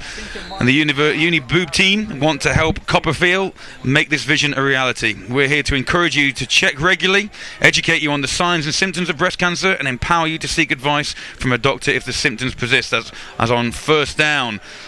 A good run. Is that Walters, I believe? I'm struggling to see that number again from my vantage point.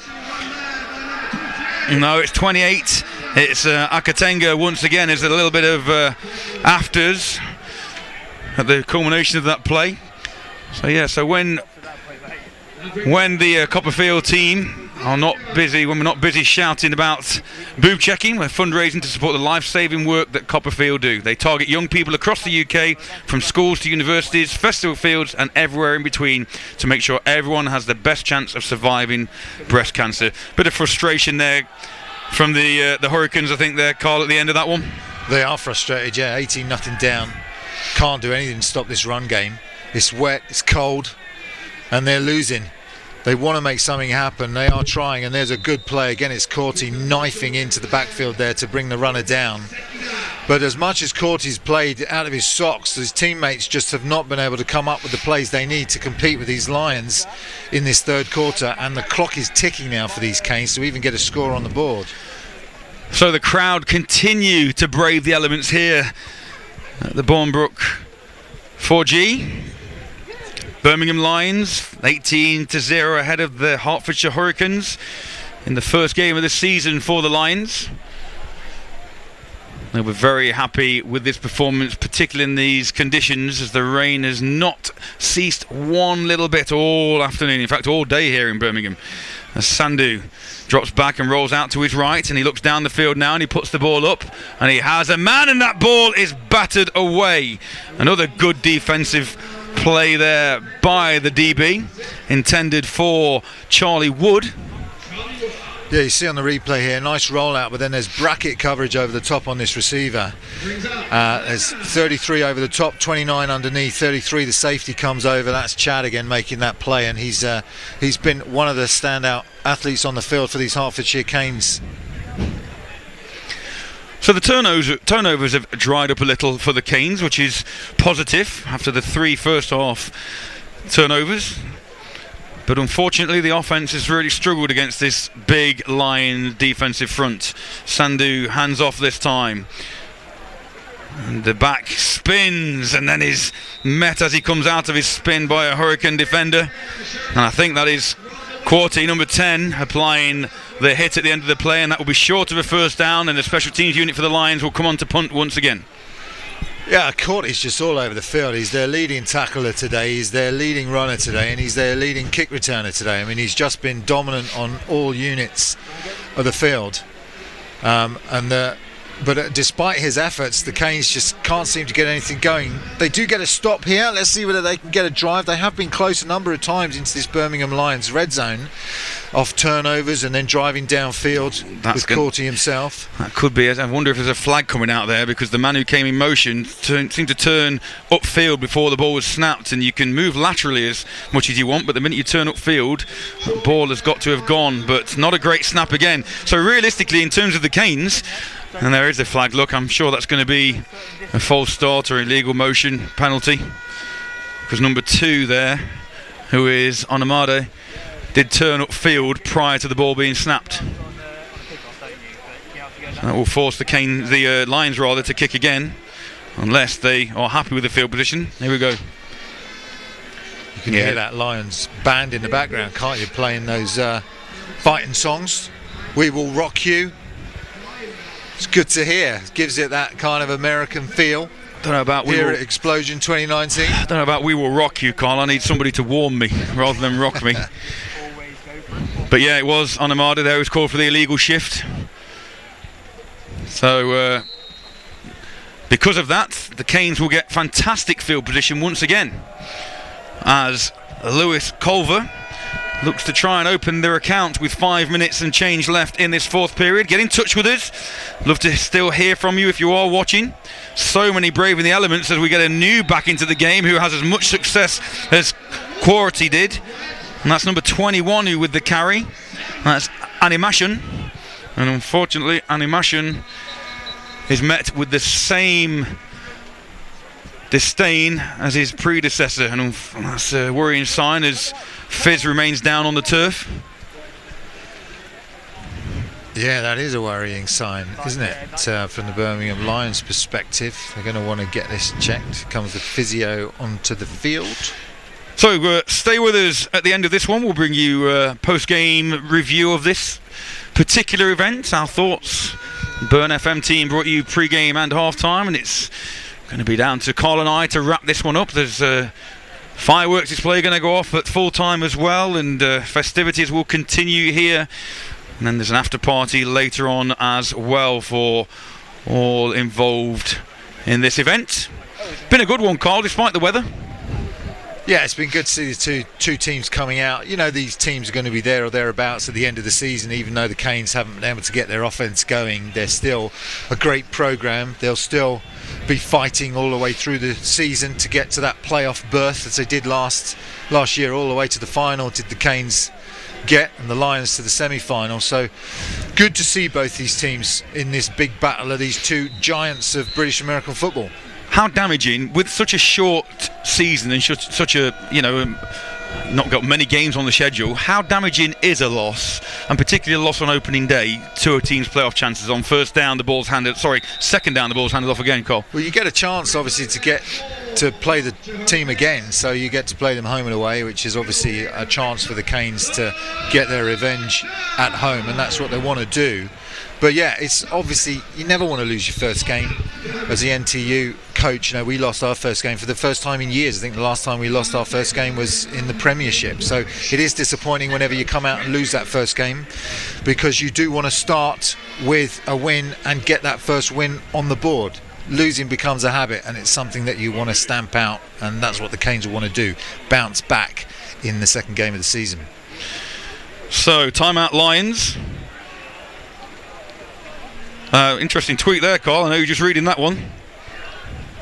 Yeah, McGarrett's tweeted in with a request that we join the cheerleading squad to close the show. Well, to be fair, if you'd have seen us while they were on, the moves we were busting in here. Half-time moves, yeah. I'll tell you what.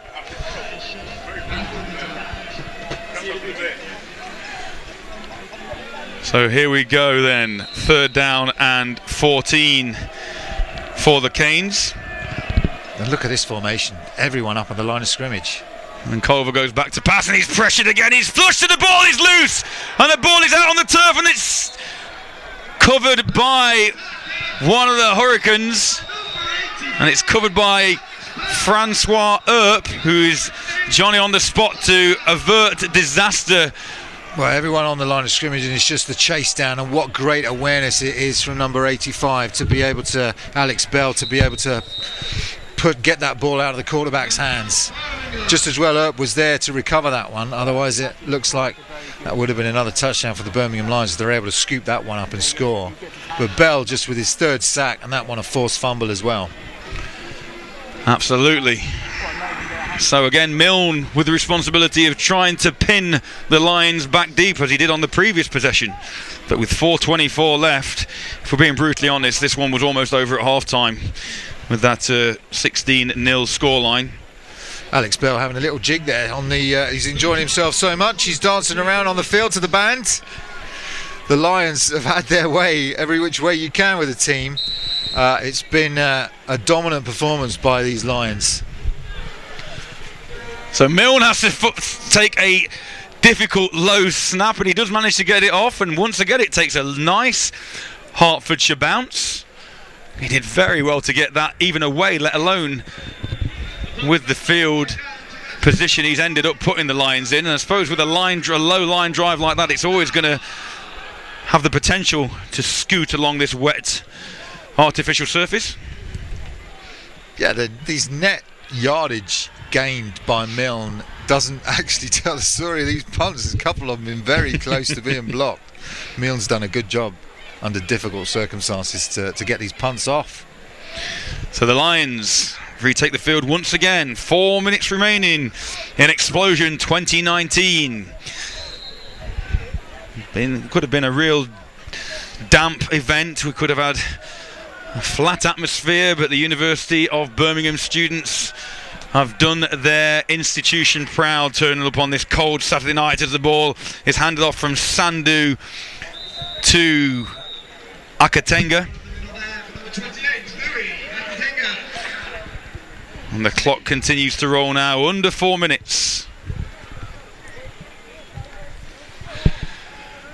I think all involved now, particularly if you're in a purple uniform, just really wanting to get this one done and dusted, get dry, get on the bus back home, back to the drawing board and get ready for game 2. So 2nd and 10 after a minimal pickup for Akatenga, and he goes off left tackle this time, and he does pick up a good chunk of yardage, and it'll be a Lions first down. Courtney again must be into double figures on these tackles. It's just been really good to see him play today. Big rangy linebacker running sideline to sideline. And I know that Hertfordshire are 18 points down and haven't been able to score, but he's a hell of a player, Courtney. I've enjoyed watching him tonight. He's been a real highlight of the game. GB students are back, Matt. We spoke to Marcus Patches Boswell, and they're sending the best British student talent in Great Britain to Hungary for the World University Championships in June 2020. We'll come back to that news in a second. But GB Students Programme is back. That's good news. That is fantastic news. It is. 1st and 10. There are many that think the future of the game in this country is at the university level. So that is great as Akatenga breaks a tackle. And bounces off to the left again. Picks up 5-6 yards on first down. So this news that Great Britain will be going to Hungary for the World University Championships in 2020, they're looking at back office staff now, so they're going to try and decide who their team manager and head coach will be. They're going to confirm that pre-Christmas, so we'll get the news on that sometime in December, and then the main bulk of the activity is then going to be taking place for that squad selection after the Christmas break throughout January. So keep an eye out for BAFA and Bucks updates regarding the GB Students Programme. You heard it here first, and we're very excited to bring you that news. The GB Students Programme is back, and I know there'll be a lot of people happy to hear that news. Absolutely, absolutely. Sandu drops back to pass this time, and they're going up top, and that's in and out of their hands, and that's incomplete. A flag comes out late. Is that going to be pass interference, offence or defence? Because it looked like Let's have a look at the replay. It looked like Walrond had a good play on the ball here. Yeah, if this is called on the defence, you can see there is contact there by Walrond, but it's kind of both arms interlocked there, and that's 50-50, but we'll see what the referees obviously had a much better view than we did on the field, so they can see what Walrond's doing with his hands there. He's had a good game. He'll be disappointed if this is called against him, which it looks like it is. It has been. Just heard from the stadium announcer that is pass interference against Walrond and a first down for the Lions, and that is the 2-minute warning here in Birmingham. xpLosION 2019. The Birmingham Lions leading the Hertfordshire Hurricanes by a score of 18-0. So yeah, I mean, week 2 of the Bucks season. Plenty more action tomorrow. Games up and down the country again tomorrow. And that news about the university, the GB University students squad is fantastic. And this is it's a funny old season. Playoffs and finals for Bucks is March, April. Yep. So we start obviously in November, and it goes on a long time over Christmas, and lots of students looking to book their spots on the rebirth of that GB University team as the ball is handed off on first down, and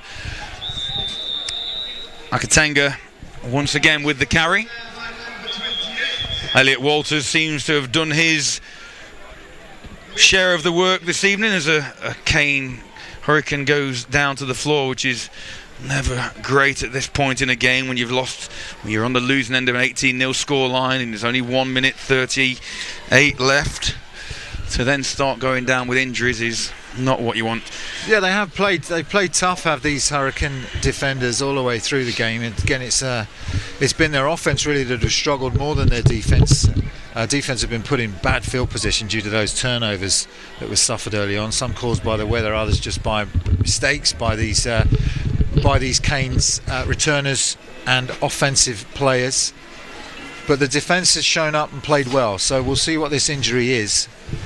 That news, of course, the GB students game back up and running. That last time that the GB students university team was running was when Wayne Hill was in charge, obviously the head coach. Wayne Hill was the head coach here at the Birmingham Lions, took over control of that university team. We had a couple of good games. I was involved in one of them, went out to Sweden and got a win over the Swedes, and they played Finland as well and got a victory there. And then it kind of died a death a couple of years ago, and everyone was very disappointed that it was involved with the programme.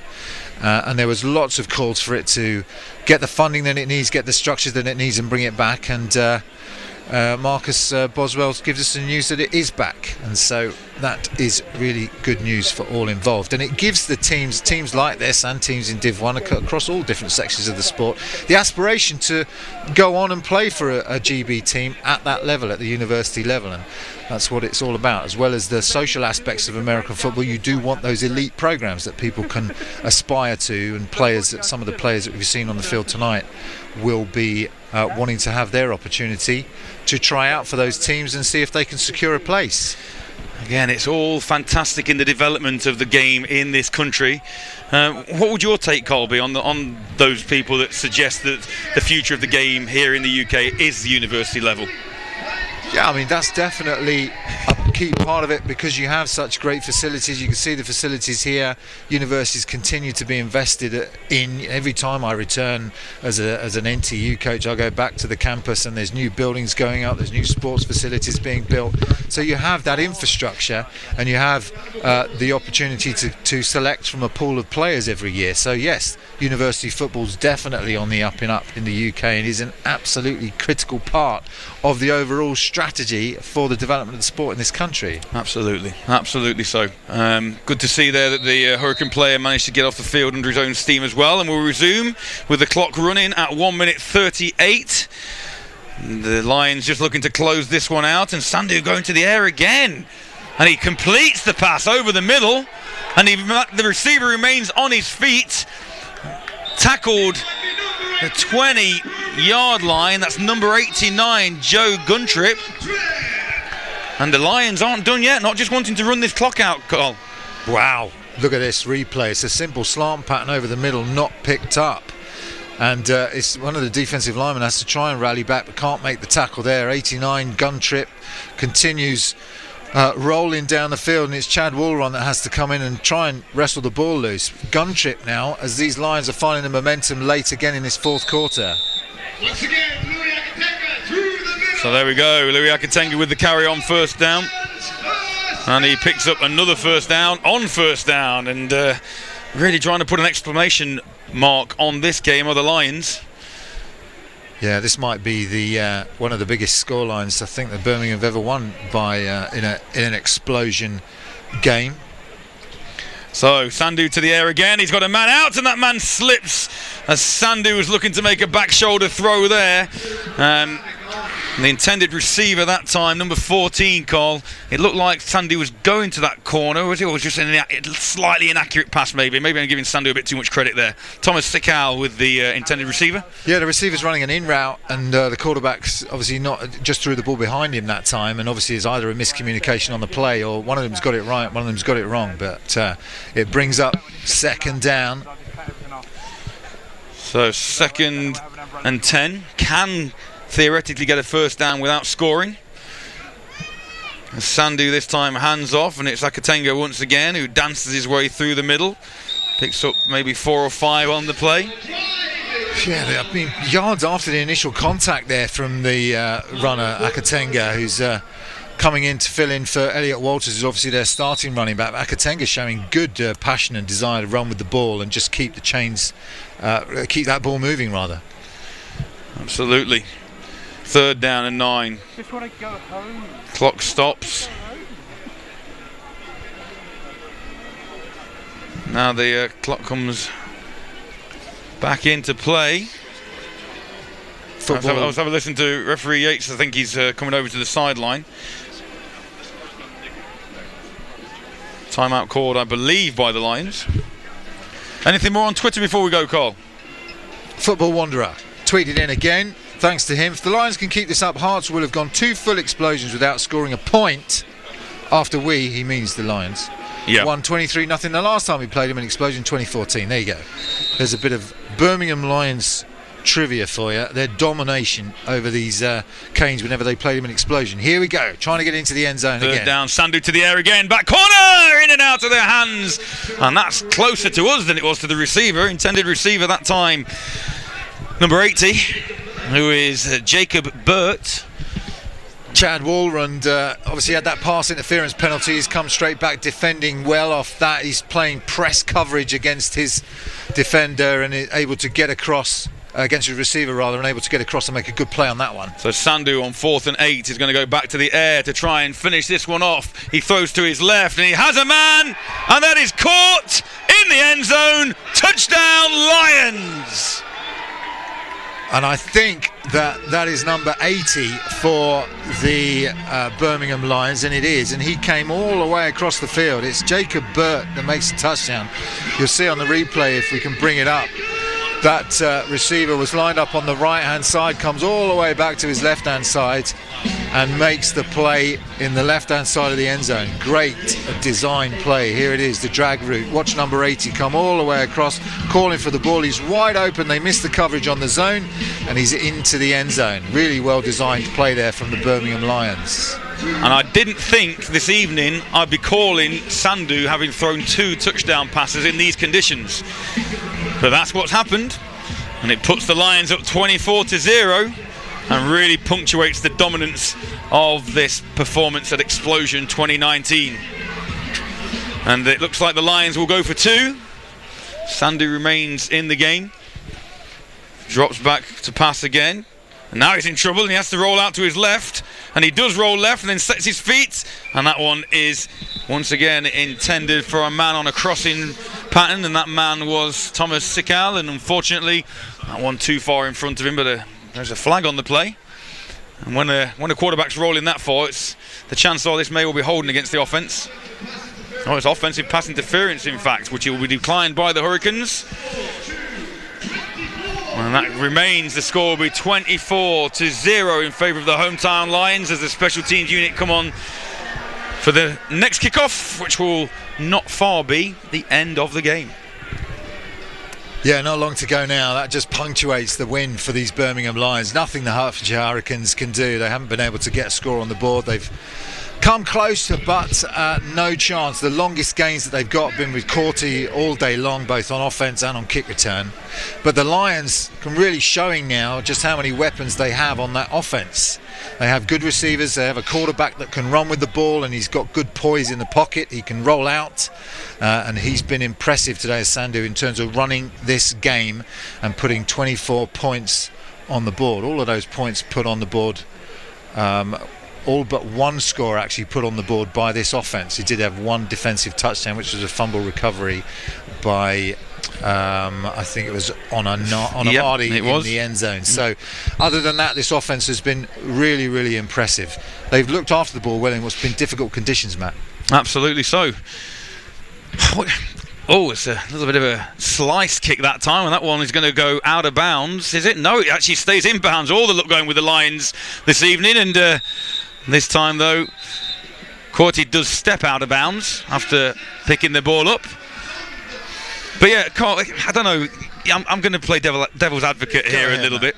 Up 18-0. Yeah. Waning moments of the game. Yeah. What's your feeling about the Lions going to the air and, I know it's not necessary, but running up the score? They want to show another facet of their offence. And I think one of the things that we talked about it pre-game, didn't we? We talked about it during the game, during the first quarter, is that you don't have a lot of time on the field. You know, you don't have a lot of time to prep these teams. Every minute that you spend on the field during these games is extra practice for game 2, for game 3. You want to get other players into the game. They brought in their running back, Akatenga, to get more runs in for Walters. They want to play every down. So I don't think it's as much as running up the score as it is giving their players an opportunity to play right to the death of this game. And in my mind, that's the right way to play. Fair comment. And timeout called by the Hurricanes. At the culmination of this one, we'll bring you our post-game show. Hopefully get an interview or two with some of the people involved this evening. There'll be a fireworks display here at the University of Birmingham. And we'll see whether or not the Lions can add anything more to their score, as the Hertfordshire Hurricanes are going to be first down just outside their own 10-yard line. And the way that this defensive front has played this evening, it wouldn't surprise you to see another safety at this stage, but the Hurricanes will be hoping to avoid that. Apologies for the flag on the screen, but the ball is handed off, and there's a big gap, and Corty gets into the secondary, takes an official out with him. But another good run on first down from Corty, and he has by far and away been the MVP for the Hurricanes tonight. Yeah, here we go. Hits the hole hard again, makes the first man miss, second man miss, watch the way 35 does a really nice job of taking Corty down and whipping those feet round. I hope that ref's all right, because that's a nasty shot to the back of the legs, but he jumps up, so good on him. And that, Matt, is the game. As the University of Birmingham Lions take to the field in celebration of this 24-0 defeat of the visiting Hertfordshire Hurricanes. Here at xpLosION 2019, we will bring you all the reaction and the post-game analysis from this event very, very shortly. But for now, this. EP Sports brings you the UK's largest range of American football equipment, from helmets and shoulder pads to gloves and boots. They stock all the latest items from the biggest brands with great prices and fast shipping options all across Europe. What's more, EP have just launched their own teamwear range, allowing you to rep your programme in a huge range of garments from top suppliers. You can even set up your own team shop, and to kick things off, EP are offering up custom team polo shirts at just £10 a pop. To learn more, check out epsports.co.uk.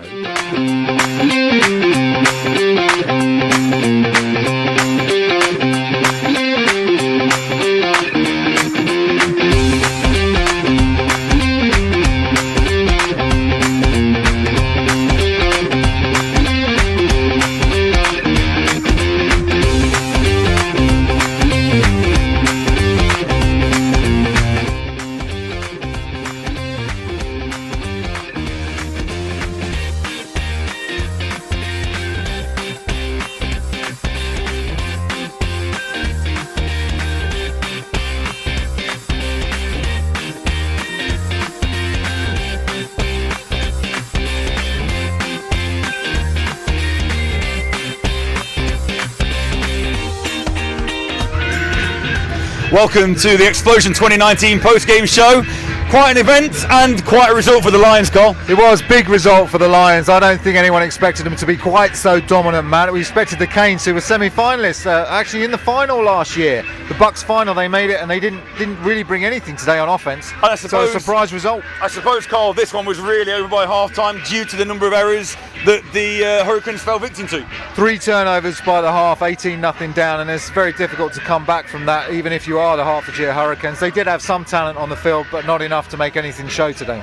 We mentioned about the weather conditions, but the weather conditions were the same for both teams, and the Lions seemed to handle those conditions a little more effectively than the Hurricanes. They looked better today in all aspects of the game, on special teams, on offence, but in terms of ball handling, they just managed to hold on to the football much better than the Hertfordshire Hurricanes. There were those odd little plays by the Canes, weren't there? Those pitch outs to the running backs, which really didn't work. There was a couple of those that went to ground. There was the early punt return as well, and that put these Canes in a hole. As we are descended into darkness, and there will be shortly a fireworks spectacular that will take place behind us. Story of the game, really, if you're just joining us, it was a real defensive struggle early on, as you might expect with the conditions, and the Lions took the lead through a defensive turnover and in fact a fumble recovery in the end zone. They did, and it was a good play by Anamadi, who came in and made the fumble recovery, but that was off the back of the pitch, and this was the story of the game, really, for the Hertfordshire Hurricanes, as the fireworks begin to go, man. I'm not sure we can compete with this. I'll tell you Maybe we should just watch with everyone else. It sounds like the fireworks are actually in this tent with us. But yeah, from there then, after the defensive struggle, the Lions got their ground game going. Elliot Walters, as Elliot Walters always does, manages to find the gaps, and from that point the Lions really asserted their dominance on offence. They did. It's a bit like the fireworks, wasn't it? There were fireworks going off for the Birmingham Lions all over the field. Those 4 turnovers were the big ones, and they did a really great job. And this firework display, we can't actually see it because it's behind us in the tent. I'm not actually sure how safe I feel right here, to be honest. Yeah. It literally sounds like it's behind this canopy. But anyway, they did do a health and safety check on this. I'm sure we're safe. We've got the insurance up to date. We're okay. But after Elliot Walters and Akatenga and got the game going, we then saw a surprise really in these conditions, and Sandu showed what he could do with the ball in his hand and through the air. Yeah, I mean, we were a bit concerned about the fact he was waving the ball all over the place in his right hand, but he's a good runner as well. You know, good on the rollout, good under pressure, and he's got those quick feet. There was a couple of times where the Canes had him bang to rights behind the line of scrimmage and just couldn't bring him down. Is this a firework display or in a war zone? I can't quite tell right now. But yeah, and at the end there, we thought to ourselves, 18-0, the Lions will be happy with this lead, happy with this first victory. But as you said, Akatenga comes in to give the backups a little bit of experience, not only in a game situation, but in these sort of conditions. And now if you can play in these conditions, if it's dry, and if things are going your way, there's probably no end to what this offence is capable of. Yeah, they showed that they have a number of different weapons, and towards the end there, they were also passing the ball through the air when finally the rain abated just enough for them to show what Sandu could show what he does with his arm. And he had good results in that, including 2 touchdowns that were scored in the end zone through passes, and some really nice impressive little drag routes they were running to put the defenders off. So this is an offence that can fire on all cylinders and a real threat for the rest of this division. From a Hurricanes perspective, obviously as a coach you go away having failed to get on the scoreboard. You've got to try and look for some positives, and the main positive, I can barely hear myself, let alone you, the main positive has to be Connor Quirty. Yeah, he was very, very impressive and did everything that you could expect from the number 10. He's a hell of an athlete, he's big, he's strong. He came out starting as their middle linebacker and started to make plays, but then even more dominant when he was running with the ball. It just didn't seem to have the supporting act that he needed around him to make sure that he could really benefit from the plays that he was making. But give him a supporting act, give him a quarterback that can make some plays, and give him some other offensive linemen that can make some holes, and he'll be an excellent player. Absolutely. I don't know if it was as spectacular as it sounded, and I hope you saw some of the shots there, but I think that's the fireworks spectacular done. Yeah, just all in all, a fantastic experience. As we glanced around now, we saw the Birmingham University Lions, men, women, cheerleaders all on the field. The stands are still full, the bank is still full as we look through the smoke behind us. The turnout today, and as an event, Explosion 29 as an event, hasn't really disappointed at all given the weather conditions. Yeah, it was about 4 or 5 years ago that I actually had coached. NTU came up to play the Birmingham Lions in Explosion. It's a hell of an event. Even being on the field, it's very exciting for both teams to come out. You have the big crowd. Both these teams have been to national finals, and this really compares to that sort of feel. Even though it's the inaugural game, you have the big crowd. You have the fact that lots of people come out to watch. You have it's being live streamed. So it's been a great event in previous years, but this has been the best yet, I think, Matt, in terms of just the way it's been organised and just the amount of sponsors that are involved, the charities that are involved. It just continues to extend beyond just the game of American football. It becomes something else, becomes an event in its own right, and something you can kind of rally around and celebrate. And credit needs to go to Tom Henley, the Birmingham University Lions president, who's been instrumental in orchestrating this whole event this evening. And like you said, it's kind of a case that it seemed to flow. They had an act at the end of the first quarter with the Buds dance troupe. Then they had the cheerleaders at half time. Then at the end of the third quarter, the Music Society came in. So all facets of the Birmingham University, or the University of Birmingham rather, getting involved with what they obviously deem to be a real showpiece event for the university. Yeah, and it's a big campus here. There's lots of people that either live on campus or very close to campus, so they have a big pool of students that they can draw from that come down every year and stand on the bank and kind of cheer their team. And even if they don't know the rules of American football, they're going to come down and support. Absolutely. Because it's the University of Birmingham, because they want to support people that they know and people that they mix with on campus. But then you've got, like we say, the extended family of the Birmingham Lions, so it's more than just American football. As you heard, some of the cheerleaders not really understanding the rules of the sport, but nevertheless coming in and doing the thing in their own right, showcasing their own talents. Let's get back to the game a little bit. You've obviously been on both sides of the ball in terms of winning your first game as a coach many times. You just experienced your first loss of a season for a long time. How do the respective coaches go away from this one? How do the Lions keep humble and not expect the similar performances? And how do the Hurricanes coaches pick up after this? So start with the Lions to begin with. What's the message from Coach Freeman this evening? Yeah, the last message is for us as well, because we're going to wrap this one up. But in terms of the Lions, I think they need to go on to week 2 and just continue to build on what they've got. They've got a really strong offensive attack. They've got a defensive line which was absolutely dominant today, and they've got a good special teams unit that managed the ball well in difficult conditions. I think from the Canes perspective, they need to look at how they can support Courtney and Lewis Culver, who does have talent, but they've got to get that offensive line working well. Defense did well. They're going to want to build on some of what they've done, cause more turnovers, but they had a good game. It's the offense where the Hertfordshire Hurricanes need to focus, and specifically that offensive line. Well as a production coming together from Tom Henley and Explosion, a production like we put on doesn't come together just accidentally either, and we want to give props to our production crew, Tom and Steve, and the cameramen that have braved the elements and brought you the pictures they have this afternoon, so we couldn't do anything without them. It's been a fantastic event here at the University of Birmingham, Explosion 2019, and we will leave you with the victorious Birmingham Lions, who ran out 24-0 winners over the Hertfordshire Hurricanes.